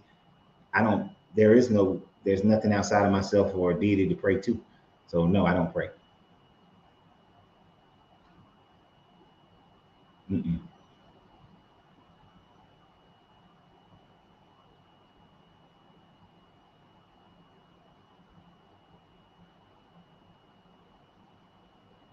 What? I don't think I've heard of this one.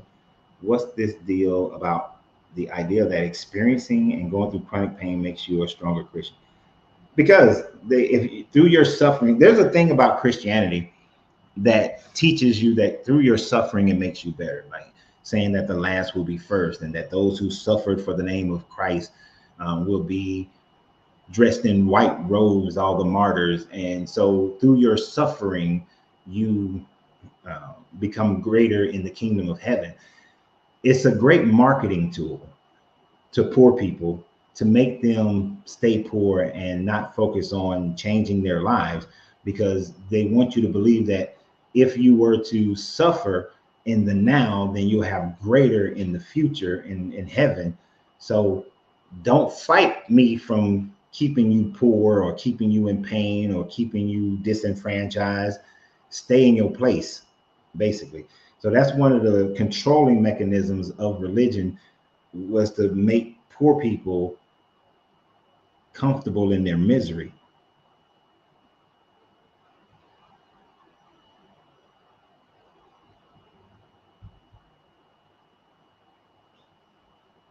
So you're not going to, there will always, and every religion has that for the most part, to make you think that you should be happy in your suffering.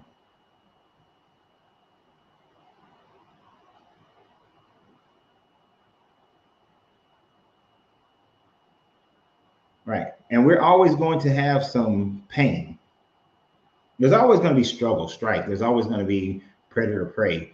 There will always be something like that in our existence, in the universe in itself. There's always some chaotic thing that's going on. There's always something that is that's creating and destroying.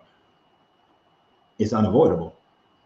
But we as reasonable creatures who can dictate our own pathways and futures and lifestyle, we have the ability to change beyond our instinctive nature and change beyond our environment. I mean, all y'all living up north somewhere, humans aren't built to live up north. Everything that is born on this planet is born in a natural environment that it can survive in without any artificial housing or anything. We humans are the only ones that be like, "Ooh, look up there, they got mountains. Let's go live in mountains with all that snow and shit. Ooh, ice. Let's go live on ice." We the only dumbasses that go and do stuff like that. But we have that ability, so we can make our own future. But these religions are designed to keep you happy in your misery, instead of the larger number of us changing it.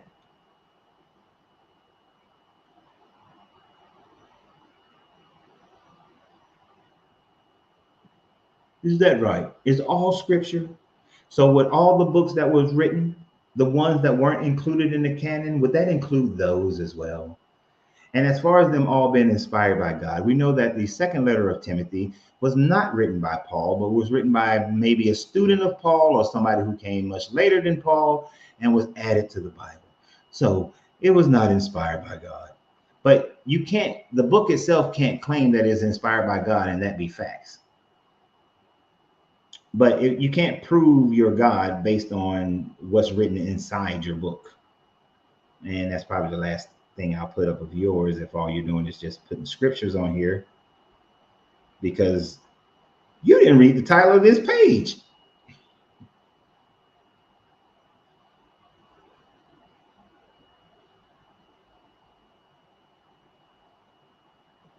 God damn. I have rheumatoid arthritis, fibromyalgia, and 3 broken discs in my back, but I deal with the pain.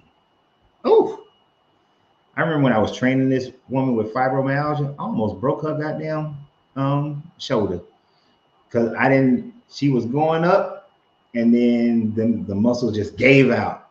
But I knew what the situation was, so I was always there to catch the weight. But whoo, it happened one time and I had looked away to the side and then it just choo. But thankfully my hand was already there. So that fibromyalgia is a beast. It is a beast. I don't believe, I can't prove a spiritual realm, so I don't believe there's a spiritual realm. I hope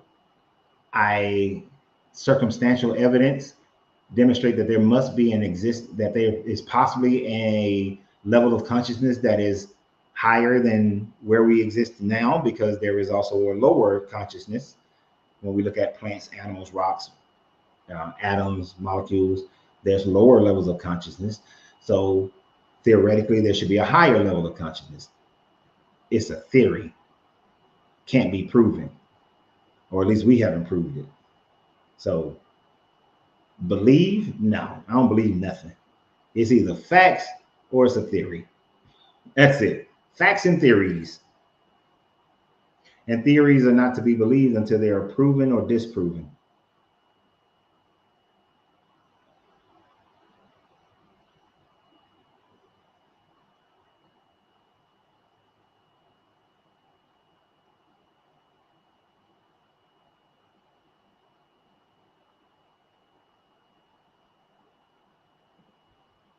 It's a good idea. So on one of the lives, I can't say when, but it'll be real soon. We can have it'll be titled about the stimulation theory, and if you want to come on, we can come on.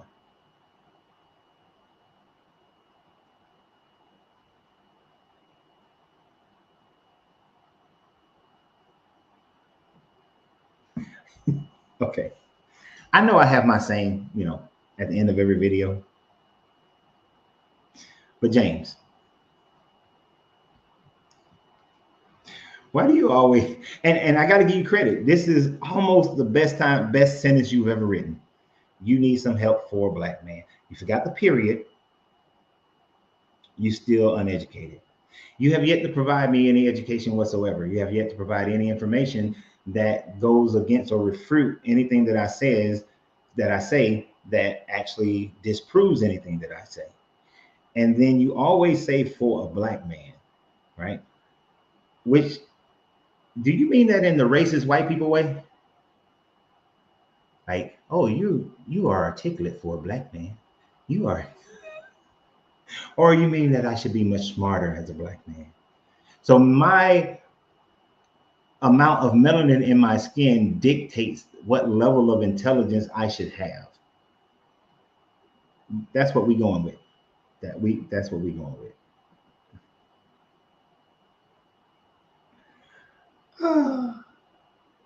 Some of these people call in James and debate. Who the hell is James? Oh, James. James ain't getting on here. The one I just put up. Yeah. Every time James has come on here, I've asked him if he wanted to come on, and James never comes on.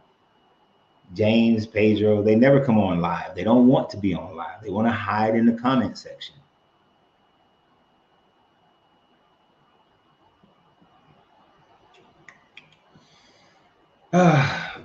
Kundalini. My basic understanding of Kundalini is it's kind of like with the chakra system as far as you have energy points within your body. Now, see, I look at things like this: energy points in your body. They do the needle stuff, the needles in your body. I used to train a lady who did the foot thing, whatever the foot thing is called, with the different points in your foot if you're having issues. So there are certainly energy points within your body or parts of your body that handle different aspects of how it works. So do I agree that you have an energy within you that can be manipulated, that you can control, that you can also use to make your mind, acupuncture, thank you, Dwayne, that you can make your mind and your body respond a certain way and be a certain way? Yes. Do you have mental levels of energy that you can elevate your consciousness? Yes. So I believe, if I'm correct, that falls into the idea of the Kundalini, where you were opening, you're elevating or getting into your Kundalini energy to heal yourself, because your mind is so powerful. And that's another thing. Your mind is so powerful that the placebo effect can happen. If I gave you this water and said that, hey, this is a magical elixir, this is the elixir of life that alchemists have been trying to figure out for ages, and I figured out, and it will bring you health and rejuvenate your body. The placebo, that placebo, and you believe it, that if your mental belief will change the physical of your body, right? In the same way, if I tell you that you just sick, you're always going to be sick, you're always sickly, you're always catching every disease, and then you believe that and you start worrying, then yeah, you become that. So energy in your body, yes, and energy is not a spirit; it is just your energy. Is your high and your low, your higher vibrations and your lower vibrations. So it's just energy. I don't see it as a spirit or anything like that. It's just you manipulating your energy, because everything in the known universe at its core is energy, vibrating at a scale on a pole that manifests in the physical world. But everything is energy. So in that regard, yes, I'm with the Kundalini. Are there processes that can help you that humans have developed, like meditation and study and creating a lifestyle and opening your mind to a more pure mind? Yes.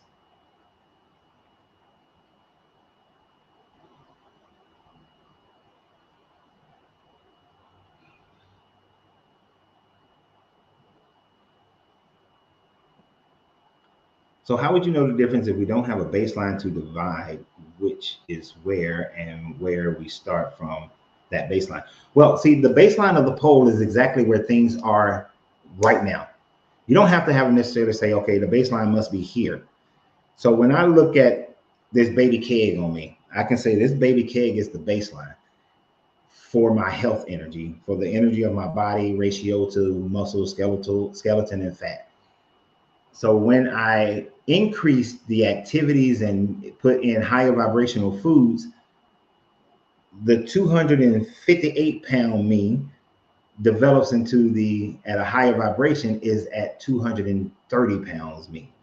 The fat to muscle to skeletal ratio all changes. So where I am now is my baseline. Your baseline is always where you are. If you're in a relationship, if y'all do is argue all the time and mad at each other all the time, but then you start increasing the vibration of love and nurturing and all that sort of thing, and then a year later you guys are over here, that was your baseline where you started. So wherever you start is your baseline,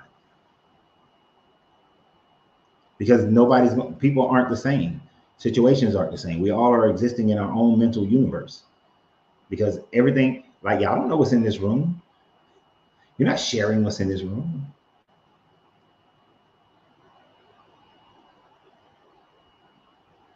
And until you open those channels, by depending upon what we were talking about, you have to open the channels to be able to get to those points, to be able to increase that vibration. Like, because there are blockers that will keep you from moving the vibration higher. You know, and the biggest block is just fucking lazy. You're just lazy. You know, we don't want to do it. We're comfortable in the misery of our state, our current state. But you have to become uncomfortable with the misery of your current state in order to elevate to a higher level. But as long as you're comfortable in that state, you're never going to move forward. Sometimes we need other people to help us. Sometimes we can just do it all within ourselves. But you have to have something that moves you, that causes you to say, no, I know that if I can't eat this, I can't drink that, I can't sit around all day. I gotta take my ass to the gym or go walking, climb a mountain, do some push-ups, do something. I need to go spend more time with my wife. I need to tell her how she looks, tell her, you know, loving things, send her messages, bring her flowers, take her on dates, do all this stuff if I want this level of relationship. You know, so it's a continuous efforts. But people don't want to do that. People don't want to get out of that comfort. And so until you start desiring to change, the desire to change has to be greater than the desire to stay the same. So you will remain broke as fuck if you stay in the same spot. And really, you're not even staying in the same spot. You're vacillating. Like, the law of rhythm says that you're going to vacillate between here and here. In your comfort is where most people vacillate, in their comfort. Low, high, low, low, low, high, low, low, low, high, low, low. Until you make great effort, you can never move here. But then if you go worse than where you were, then your ass gonna go way over here. No.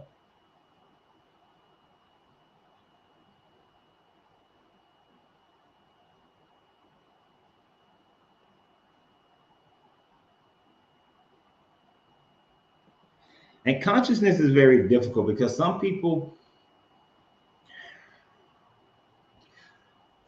just don't get it. It's kind of like math, right? Some people, they go into a math class and they just get it. Some people work hard and study and then they get it. Some people work hard and study and they still don't get it. Some things some people just not gonna get. They're just not going to get it, and they're gonna stay stuck.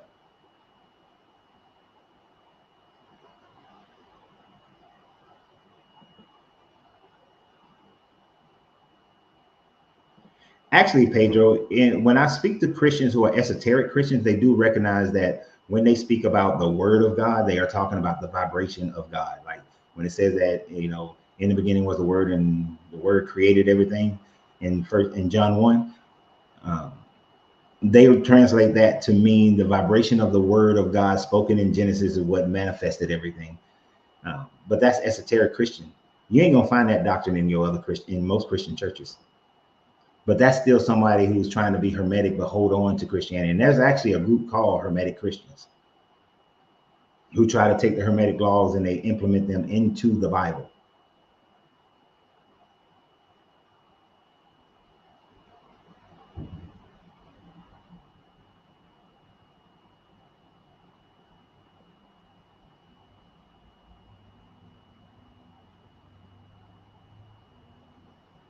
Yep. Too many.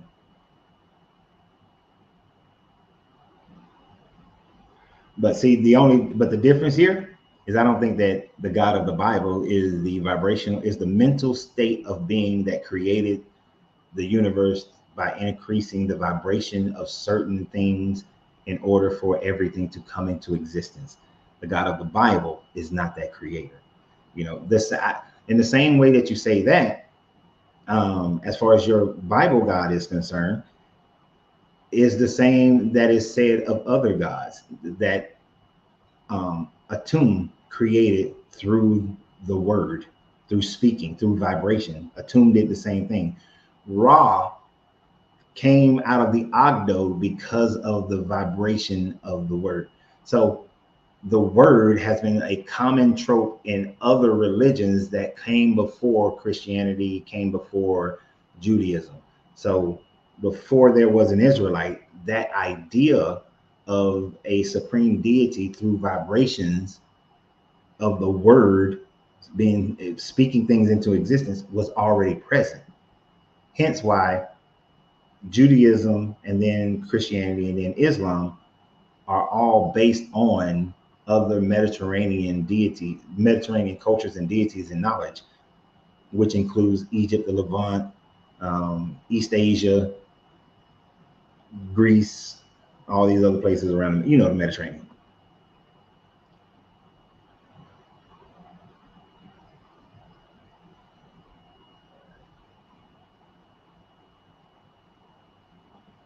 That's because you're not looking. If just go search people against the Quran or deconstructing the Quran and deconstructing the Talmud, you'll find it. You're just not looking. They're there. It's funny when Christians, people believe in the Bible, say no one likes correction, but yet they don't want to be corrected on their Bible. Come on. What's good for the goose is good for the gander, right? You wouldn't have your relationship without the religion. So how do you separate the two? You can't. You're separating people and their actions from it, but they still come from the same source. So therefore, they're still the same thing.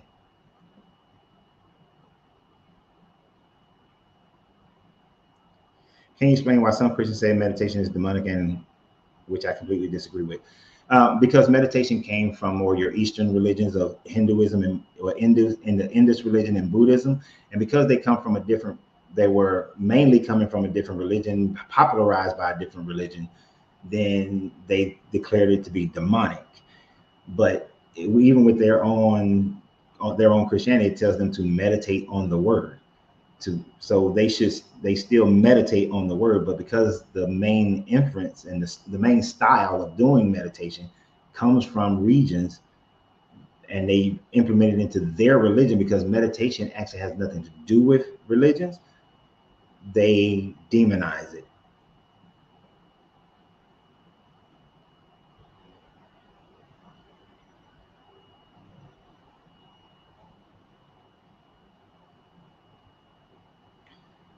You're not humble to listen if you've already predetermined that what I'm speaking of is wicked doctrines. See, to humble yourself to listen is to listen without a predetermined landing point, take in the information, then gain an understanding devoid of your confirmation bias, put it into action to see where what wisdom comes out of it. That's to humble yourself to listen. No, you've already decided that anything that I say that doesn't sound like your Bible is going to be considered wicked. Therefore, you're not humbly listening. You are listening through cognitive dissonance and confirmation bias. I'm only telling you that so that you won't lie to yourself.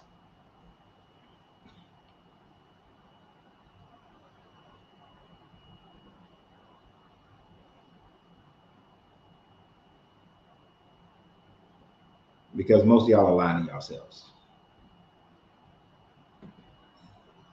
What do you mean by deconstructing? Deconstructing is the fact that I was born into Christianity. I grew up Christian. I was raised Christian. I was indoctrinated into Christianity. Became a deacon and the teen minister. But then I studied beyond studied the Bible, read the Bible, studied it, studied the history, the archaeology surrounding the Bible, and realized how that it was wrong. And so in order to remove myself from that line of thinking and believing and feeling, I had to deconstruct from it.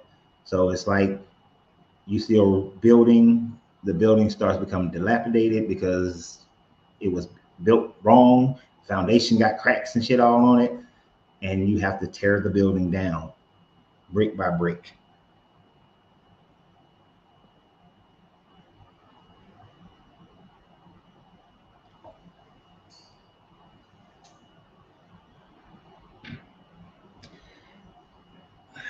You know, I would really love for you to come on live and explain how you separate religion and relationship by reading the same book. How do you separate religion and relationship? I really, really honestly want to know how you define that. Because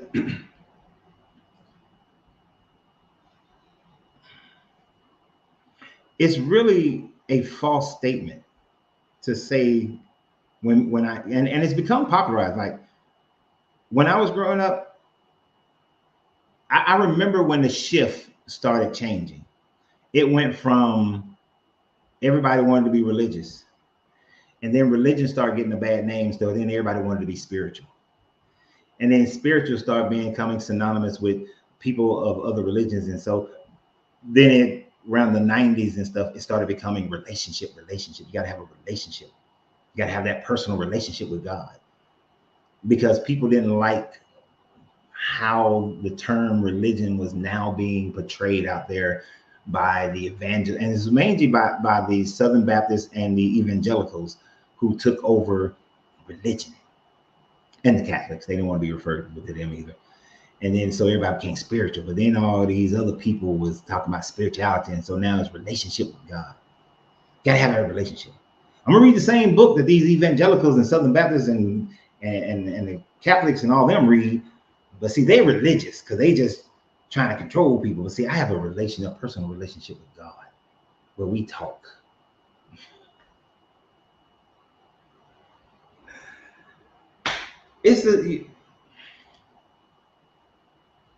What's the difference between a church, a group of people in a building under a pastor who's trying to, who claim that they love God, that they worship this God, that they live according to the laws and rules of this God, and a person who's saying, I have a relationship with God, so I live a certain way, I talk a certain way, I act a certain way. And the ways that y'all act and talk relatively is the same damn thing. So where is the separation?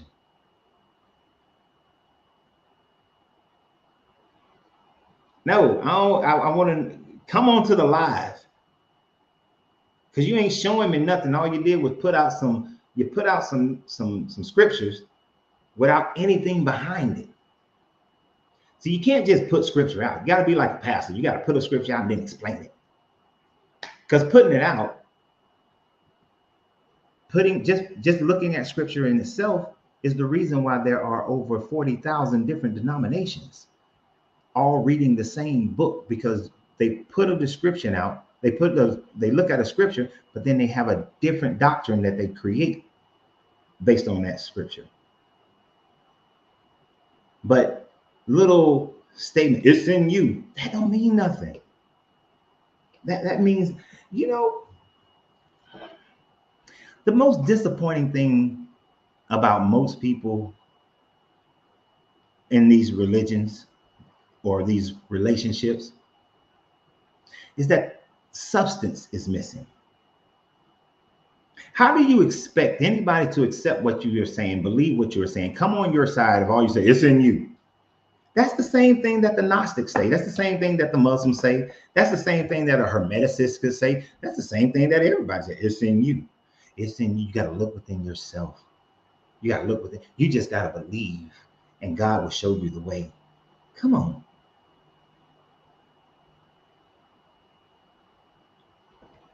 All right. Pedro is saying that means that you were religious at one point, but you never actually had a relationship with God. How do you know? How do you know? That's that part of your Bible that says that once this God has you, that you will never be released from it. But their book also says that it is God's will that everyone should go to heaven. So everybody ain't going according to your story. So how do you know what I had with this God? How do you know that when I was dangling from the highway bridge and I was screaming out for this God to help me and I don't want to die, that I believed for decades that it was God that got me off the ledge and dangling from the highway? How do you know that when I was in Saudi Arabia, in Kuwait, and I was in a death fight with someone, that I didn't thank God at that time and give God all the credit for me being able to defend myself and my life be saved? How do you know that when I was in a refugee camp and we were attacked, that I didn't give God the glory for us defeating those people who was attacking us? How do you know that when I went to Bosnia and we got ambushed, that I didn't give God all the glory for surviving that attack? You cannot claim you know my experience, you know my relationship. That is the most asinine, arrogant thing that you relationship people have, you religious people have, when you try to dictate how another person was experiencing your religion simply because over time, when they started studying and started looking at archaeology, they walked away from it. So your only thing you can go back to is to say that you never had this relationship. You have no freaking idea about what type of belief I had in this God, how committed I was to this God, how much I went against the religiosity of the churches that I belonged to, how many times I argued with the church about their religiosity and not their relationship with this God. How many times I stood up in that damn pulpit and told them about their religiosity, and that's why they're running the young people away from this church, because of their religiosity. You have no freaking idea about my experiences, and you have no freaking idea about anybody else's experiences on here for you to come in here as judge when your Bible tells you that by whatever measure you judge, ye shall be judged as well. So you, in your smart ass comments that you normally like to put on my pages and on my videos, have about as much relationship and compassion and love as anybody who you would claim to be religious. So stop with that bullshit about, oh, you never had a relationship with God. You never had a relationship. That's why you was able to walk away. No, because I'm an intelligent man who knows how to critically think. And in all my evidence searching to prove this damn God, I wind up seeing more evidence, pretty much all of it, that went against the validity of this book and this God and all the history that this book is claiming to be historical, which none of it is. None of the Pentateuch is historical. And half of the other shit is not historical. Oh my gosh, y'all, please get another damn line of thinking. Jeez. Same, and you claim relationship.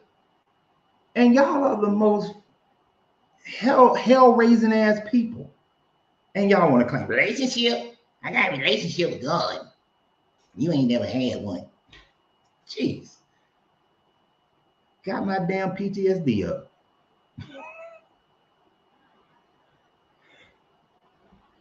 Oh, hell no. What this? No, you're not a man. You don't. I'm not a man. Let me tell you something, you little punk ass. You little pab. You like to come on here and say your little bullshit. You're not a man. You're for a black man this, for a black man that. See, I'm still working on elevating my consciousness to a higher level. But see, you're the type of person that if I ever met you in person and you said some shit like that, you're going to be laying flat on the ground. Because you're ignorant as fuck. You can't produce a full sentence. You're the type of man that I warn my daughters about ever meeting because you can't even form a complete sentence. You don't know where to put a period. You don't know where to put a comma. You can't spell half the damn time. And you want to come up here and talk about somebody else not being a man? Are you serious? Have you raised 3 kids? Have you helped raise other people's kids? Have you taken care of your mothers and your fathers? Have you been there for your brothers and your sisters? Have you been able to hold on to jobs that you fucking hate, but you're doing it because you're raising a family and you'll be damned? Have you ever made sure that your in-laws or older people in your family come and live with you so that they don't end up in a home? Have you ever done any of those things? Have you ever been to war? Have you ever been in the military? Have you ever gone back to school as an adult and work at the same time so that you can provide for your family? Have you ever done any of those things? No. All you do is sit up here and make your little stupid ass comments when you're non-verbal self. Jeez, y'all pissing me off tonight. Hey, how you doing? Yes. Okay. Woosah. Calm down, Angelina. You know, you got too much angst going on. I need you to calm down. Breathe.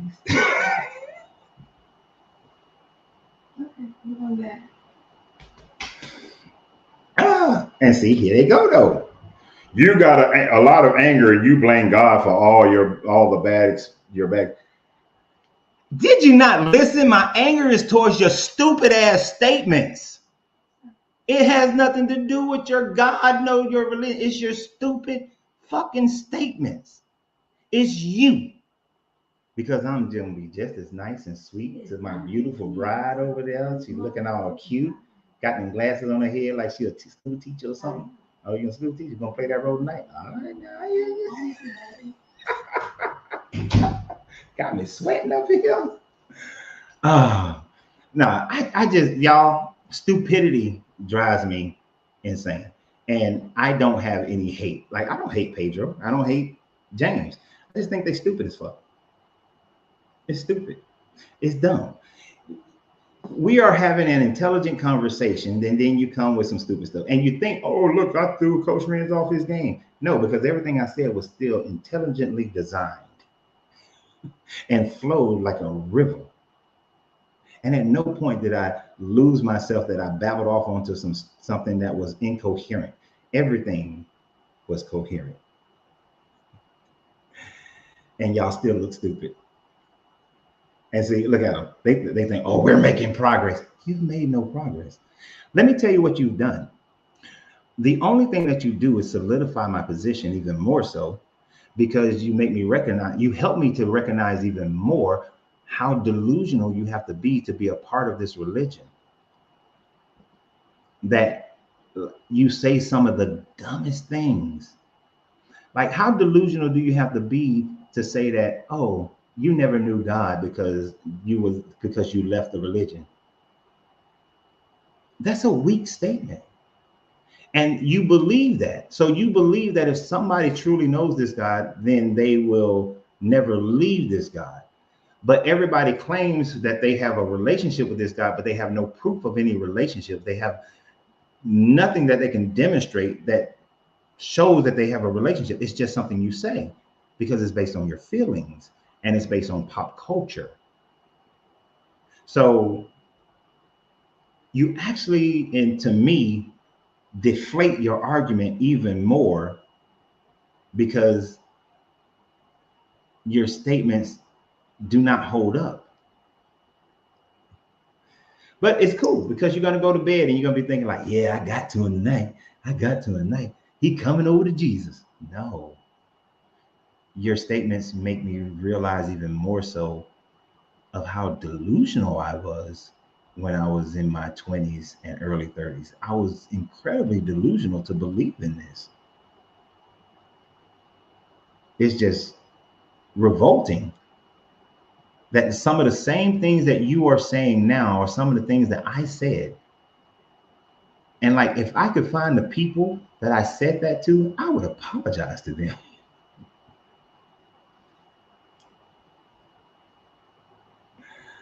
Ah, see. Oh yeah, I agree. Very well programmed fool. Look at that. There, we are not angry. Why? What? Do you understand? A person being angry with your God would be like, are you angry with Zeus? Are you angry with Allah? Are you angry with Shanti? Are you angry with Brahma? Are you angry with any of them? You don't believe in them. You would speak out against them, but are you angry with them? I'm not angry with your God because your God doesn't exist, so I cannot be angry. Why would I be angry at something that doesn't exist?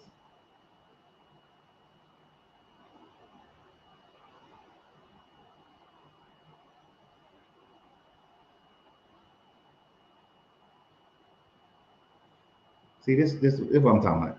That's what makes you so that what Matthew gonna go to hell for it and people are cute. That's a sentence.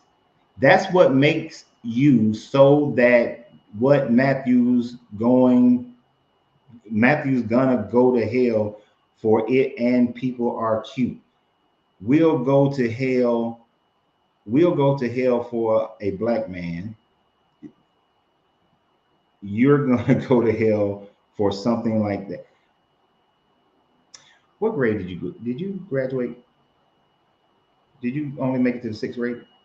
No, a sixth grader would write a better sentence than that. Fourth grade? Fourth grade? Maybe? Fourth grade? You see what I'm saying? Fourth grade? Fourth grade, maybe. I think fourth grade.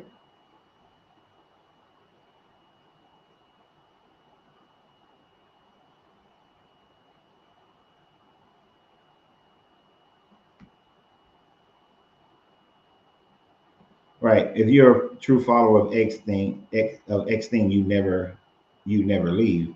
You can apply that to anything else, and the flaws in the argument should be more obvious. It should be obvious, but it's not. It's not an obvious thing.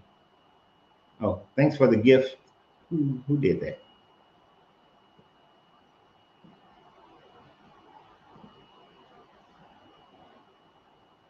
That's interesting. I don't know what that means. Oh, but I did produce a video today that only members can see on YouTube and subscription holders on Facebook. I am starting to produce more videos for the members and the subscription holders.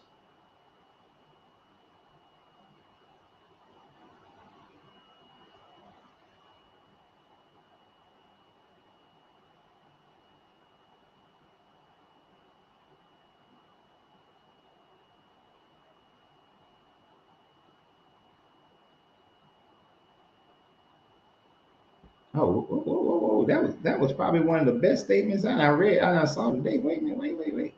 That was the awesome statement. Way to go. Y'all know it's stupid. Or there we go. I guess I'm a Sumerian Gnostic and I don't agree with Lorenzo. It's LA, but on everything. But I would pass him a stogie, a scotch and a stogie. Not the peaty. I don't like peaty scotches, but other scotches are good. I like that guy. Best statement. Best statement of the night.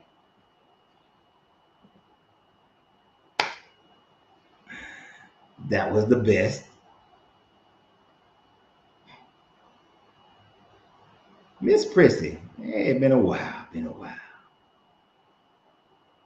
Yeah, I have to start making more videos for the members and everything.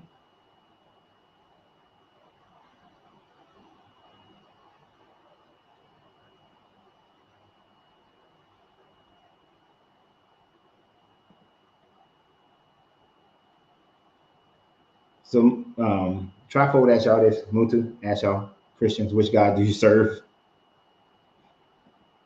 What am I supposed to say? Jesus? Avengers Endgame.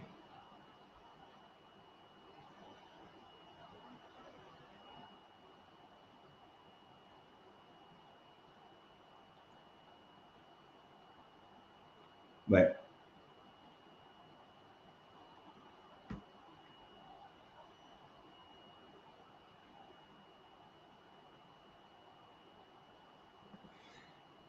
I don't accept this. This is another one of those spiritual things that people started to try to come up with. Jesus is real. Jesus exists within everyone. The Bible is about you and I. These are characters playing a role and describe how we are. That's why everyone can relate to the Bible, because it's about us, not made up Moses or Job. No, because here's the thing about that, Les. For the writers of these books, let's look at just the Pentateuch, which is the first 5 books of your Bible. Those were meant and to be, those were written to be taken literally. Those were not written to be allegories. Those not even slightly. Just because Galatians says it, you know, centuries later, when Galatians is being written in comparison to the Pentateuch, that was just somebody who, that was just the writer of Galatians, how their doctrine was towards the Pentateuch. But when the people who wrote the Pentateuch wrote it, they meant it to be taken literally, that Moses and Abraham and Isaac and Noah and all these people existed, and they are the ones who generated the people of Israel. So these were literal statements. The writers of the New Testament, Jesus was a literal character who did these literal things of walking on water and feeding 5,000 people, did all these sort of things. So they were meant to be taken literally, not figuratively, not allegorically, literal. So it is more of a modern take to say that it's all allegory and it's really about us and we're supposed to see that it's a inside job kind of thing. No, them people meant that thing literally. They didn't mean it as an allegory. When they meant allegories, they told you. Like some of the stories that Jesus told is like, these are parables. You know, this is a parable. But the other stuff, him flipping them tables and beating people with a whip, that was supposed to be a literal thing that happened. But see, it's not popular. That's that separation between religion and relationship, is to see it as relational, not literal. That you're not supposed to take it as this is how you're not supposed to stone people. That was just a allegory. You're not supposed to treat virgins this way. Allegory. Those were the laws that they did literally.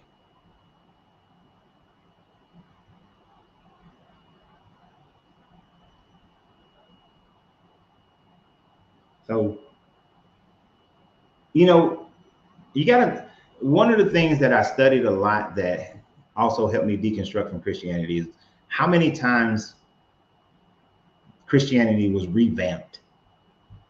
Like from first century to second century, third, then fourth and fifth and sixth and seventh. And then when it went to other countries and was forced on people, and for the ones who were able to maintain some levels of their culture, like in Mexico, how they revamped it and made it into their own. Even somebody spoke about, we spoke about the Irish earlier. Before the Normans came, the Irish version of Christianity had a lot of their previous more Druid style religion as part of it. And so it was a hodgepodge. But I looked at how many developments that it went through, and every development was based on the culture that it was in, as well as the scientific knowledge of the people at the time. And this ideas now, people are still doing that. They're still revamping this to fit into whatever modern cultural format that we have today. So it's always been revamped.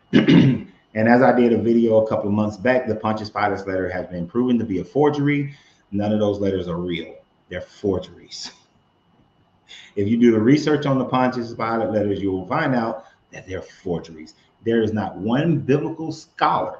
You have some apologists who try to jump on it, but not one biblical scholar actually validates it. And the linguistic scholars are the ones that tore it apart. The Pontius Pilate letters are a fraud.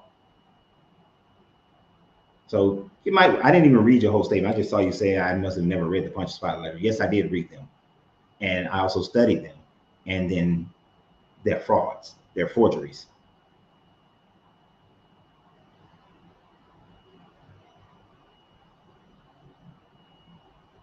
Now, the question is, will Pedro go and actually research the Pontius Pilate's letters to see that they are forgeries, and will he actually admit it? That's the question. Quite sure he's not.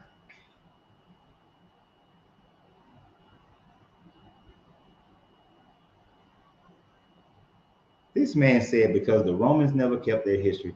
Do you know that the Roman Empire is one of the reason why the Roman Empire has been romanticized so much is because we know so much about their history. The reason why the Egyptians have been romanticized so much because we know so much about their history. The places that most people have some levels of familiarities about is because we know so much about their histories. We know tons of information about their history. They documented tons of their history. We know plenty about the Romans. Bruh, every government. Name one government that you wouldn't claim as being wicked. Name one. All them governments.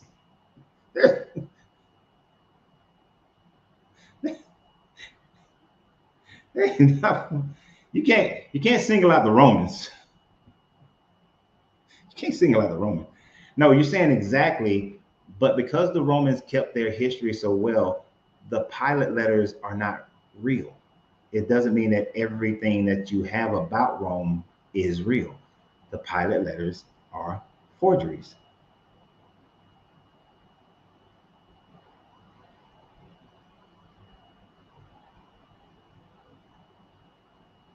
I didn't prove your point at all. You said providing your point, but I know you mean prove your point.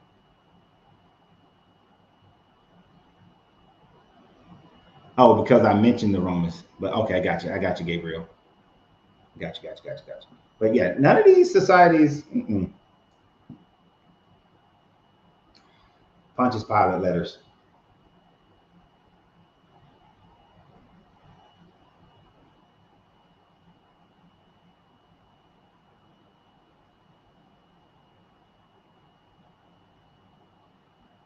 Let me do it a different way. Are the letters of Pontius Pilate real or forgeries?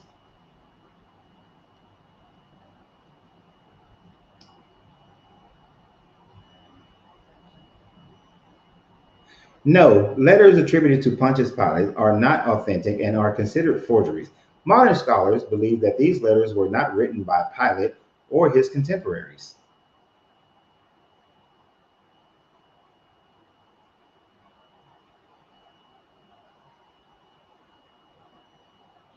Why are the letters of Pontius Pilate considered forgeries? So you got to go a little deeper.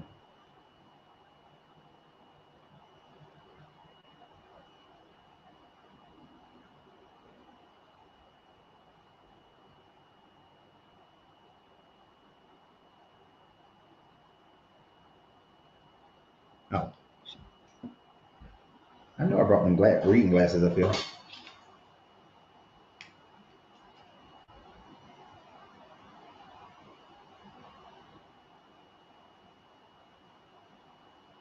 Oh, wait, but according to um,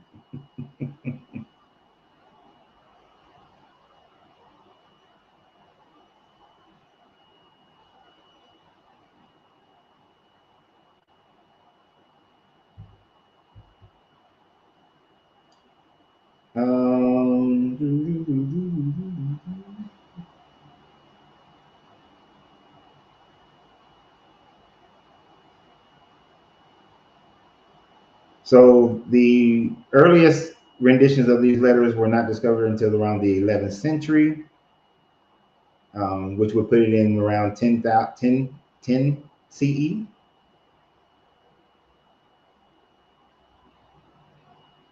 So they're late.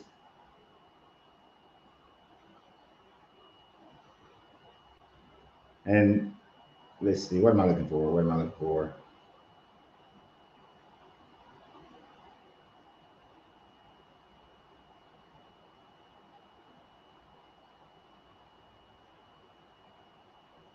So a lot of the writings references come from Eliot and Bart Ehrman and Palissy and Wheeler. The fragments are in the British Library.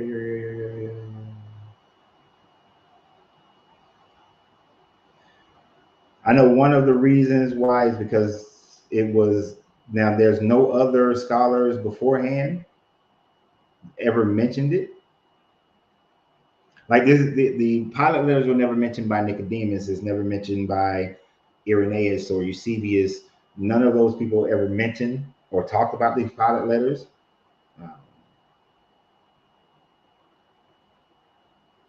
And if you're saying that I'm reaching by saying Bart Ehrman, then that's just because you don't like him.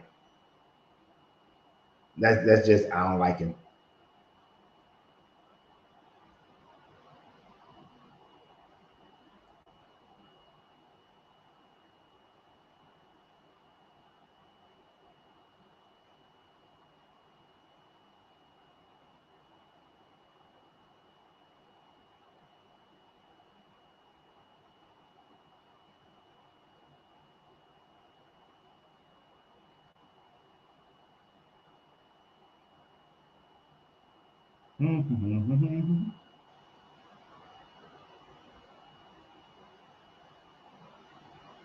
One of the reasons why it was considered a forgery is because the style of writing, the earliest that it could be dated to would be the 5th century CE, because of the linguistic style that the pilot letter to Tiberius was written. So basically, it would be like if I wrote a letter today about something that happened in the 1930s, but I wrote it in today's style of American English compared to 1930s American English, then you would know that it's a forgery because I wrote it in our way of American English today using words that weren't used or in existence in the 1930s. So linguistically, the pilot letters, and that was from, oh shit, I lost it.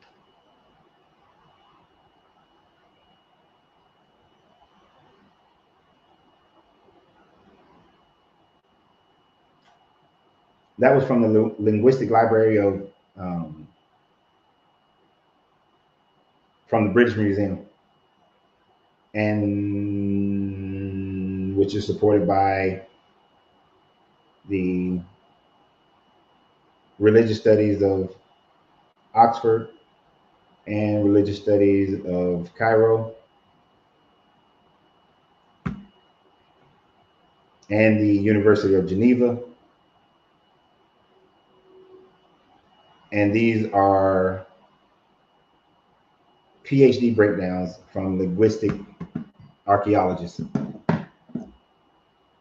How you gonna say take the L? I don't know. You ain't. I know you ain't talking to me about taking the L. You need to go ahead and take that L. You're always crying about me giving you resources. I just gave you resources, and what you got to say about it?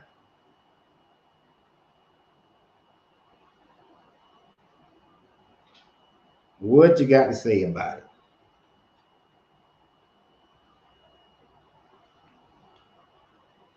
But the pilot letters,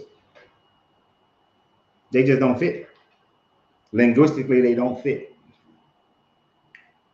So at the earliest, it's a 5th century creation. You do realize that the Christian Church of Rome created many forgeries in order to validate their religion.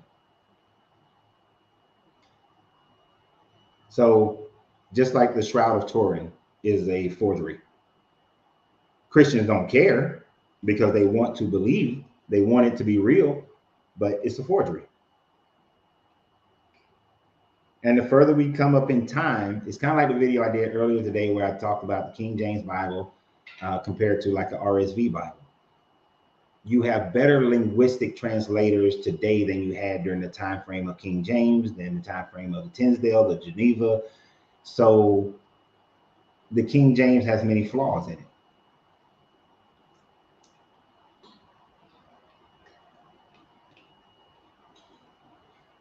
No, Bart Ehrman didn't confirm that he didn't affirm that Jesus is a historical thing.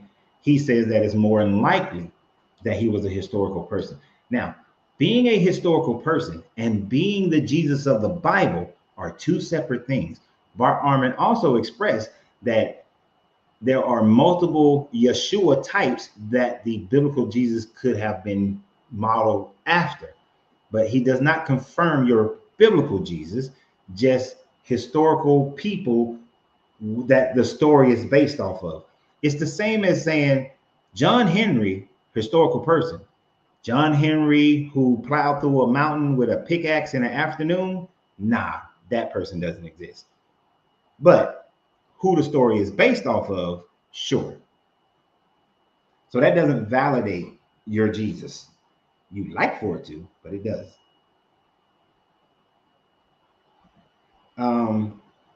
So I gave an example today, Gabriel, of how the KVJ, the words are, and it's, what was it?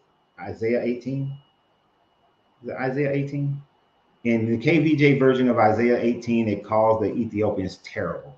But in the revised standard version, and most other newer Bibles that are not just copies of the King James, they don't say that. They call them tall, smooth-skinned people who were fearsome warriors, or fearsome and respected by people all around. So it's just, as we move further in the future, our abilities of understanding how the language was used back then becomes better and better, which is why you find that a lot of the wording utilized in the King James have been changed in your revised standards, because we know better now.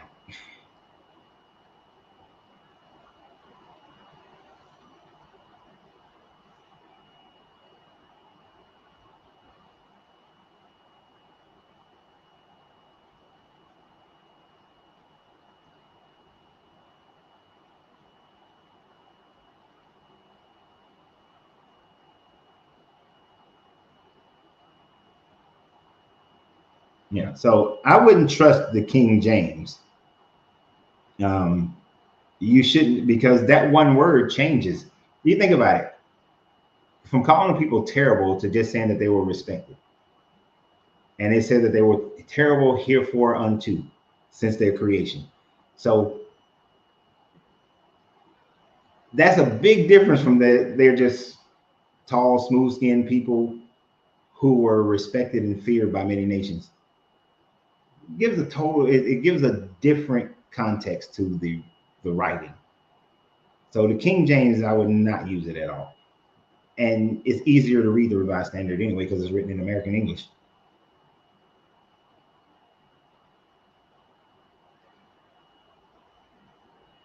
Yeah, and Adam and Eve never existed. So Jesus never existed. Now, don't get caught up with that J thing in the 16th century, because it's not a translation, it's a transliteration. Translations and transliterations are very different things. Translation is when you're taking a word and just translate it into an equivalency of what it is in your language.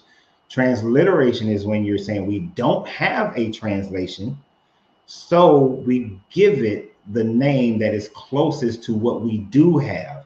So Yeshua, which they could not pronounce in Greek, becomes Isus, because that's the closest they have to the concept of Yeshua. And then Ius, so that's Ius, and then Isus in Latin is a translation from Ius, and then Jesus becomes the thing after the 16th century. So it still goes back to the Ius and Yeshua being a transliteration. So don't get caught up in that J. That's an easily diffusable argument, even though most don't know how to diffuse it. But why put yourself in that position?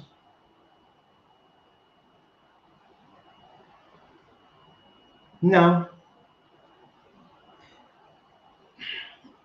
King James, you really think that King James, who was taking power away from the Catholic Church so that he can have rulership over his own people, and reestablishing the Church of England and the Anglican Church so that the Pope wouldn't have power over his country, really didn't take liberties with the Bible. But even if that was true, that he was just translating it from the Vulgate, the Septuagint, the Geneva and Tinsdale Bible, and other manuscripts, it still remains that their linguistic abilities at that time frame were not and are not up to par to our linguistic abilities today. So when we take those same older texts and manuals by which that he used and translate them today, a lot of the words change. And then some of the things were just like, that shit wasn't there. And they just changed this part.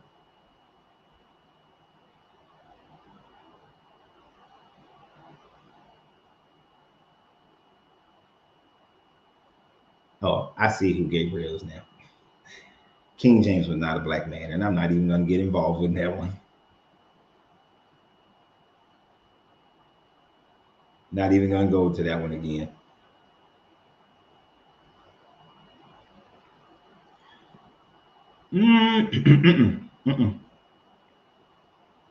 Step 2, it's more than first step. It's more you may be thinking about the Pentateuch. The Pentateuch are the first books of the Bible. The Septuagint is the Torah in Greek.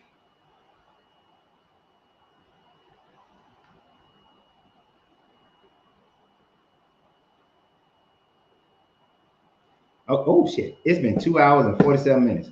So just like Gabriel about to get off here, I'm about to get off here. So I appreciate you guys. Got my PTSD up a little bit because, I just don't like when people attack people personally. Like, why can't we just have conversations without trying to determine who people are and make these types of personal attacks on people? If you ever want to piss me off, just personally attack people and you will piss me off. There's no reason to do that ever. So I don't personally attack people, and I'm not going to allow somebody to personally attack anyone. You damn sure ain't going to personally attack me. So let's not do that in the future, right? But I appreciate you guys. And like I said, the members on YouTube, because I want to show my appreciation for supporting the channel, you will start getting a hell of a lot more videos. Because if I do 2 videos, normally I do 3 videos a day. When I do 3, 1 will only be for members on YouTube and subscription holders on Facebook, because I want to show my appreciation for that. Right. I'm sorry, just messed up my flow. I'd rather be pissed off than pissed on. You, Renee, I am with you. I am with you. But so for those who are members and whatnot, I appreciate you, and you'll get to see those videos. Nothing against everybody else who is not a member, not forcing you to be one. And I ain't even asking you to be one. It's by choice. So y'all have a great day. And always remember, you have to free yourself to be yourself, because your greatness is non-negotiable. Good journey, good vibration. I will see you guys tomorrow night at 8 p.m. Eastern Standard Time. Have no idea what the subject matter is. And this is one of the first time we stayed on the subject matter for the first 2 hours. I'm so surprised by that. We've achieved something. Deuces.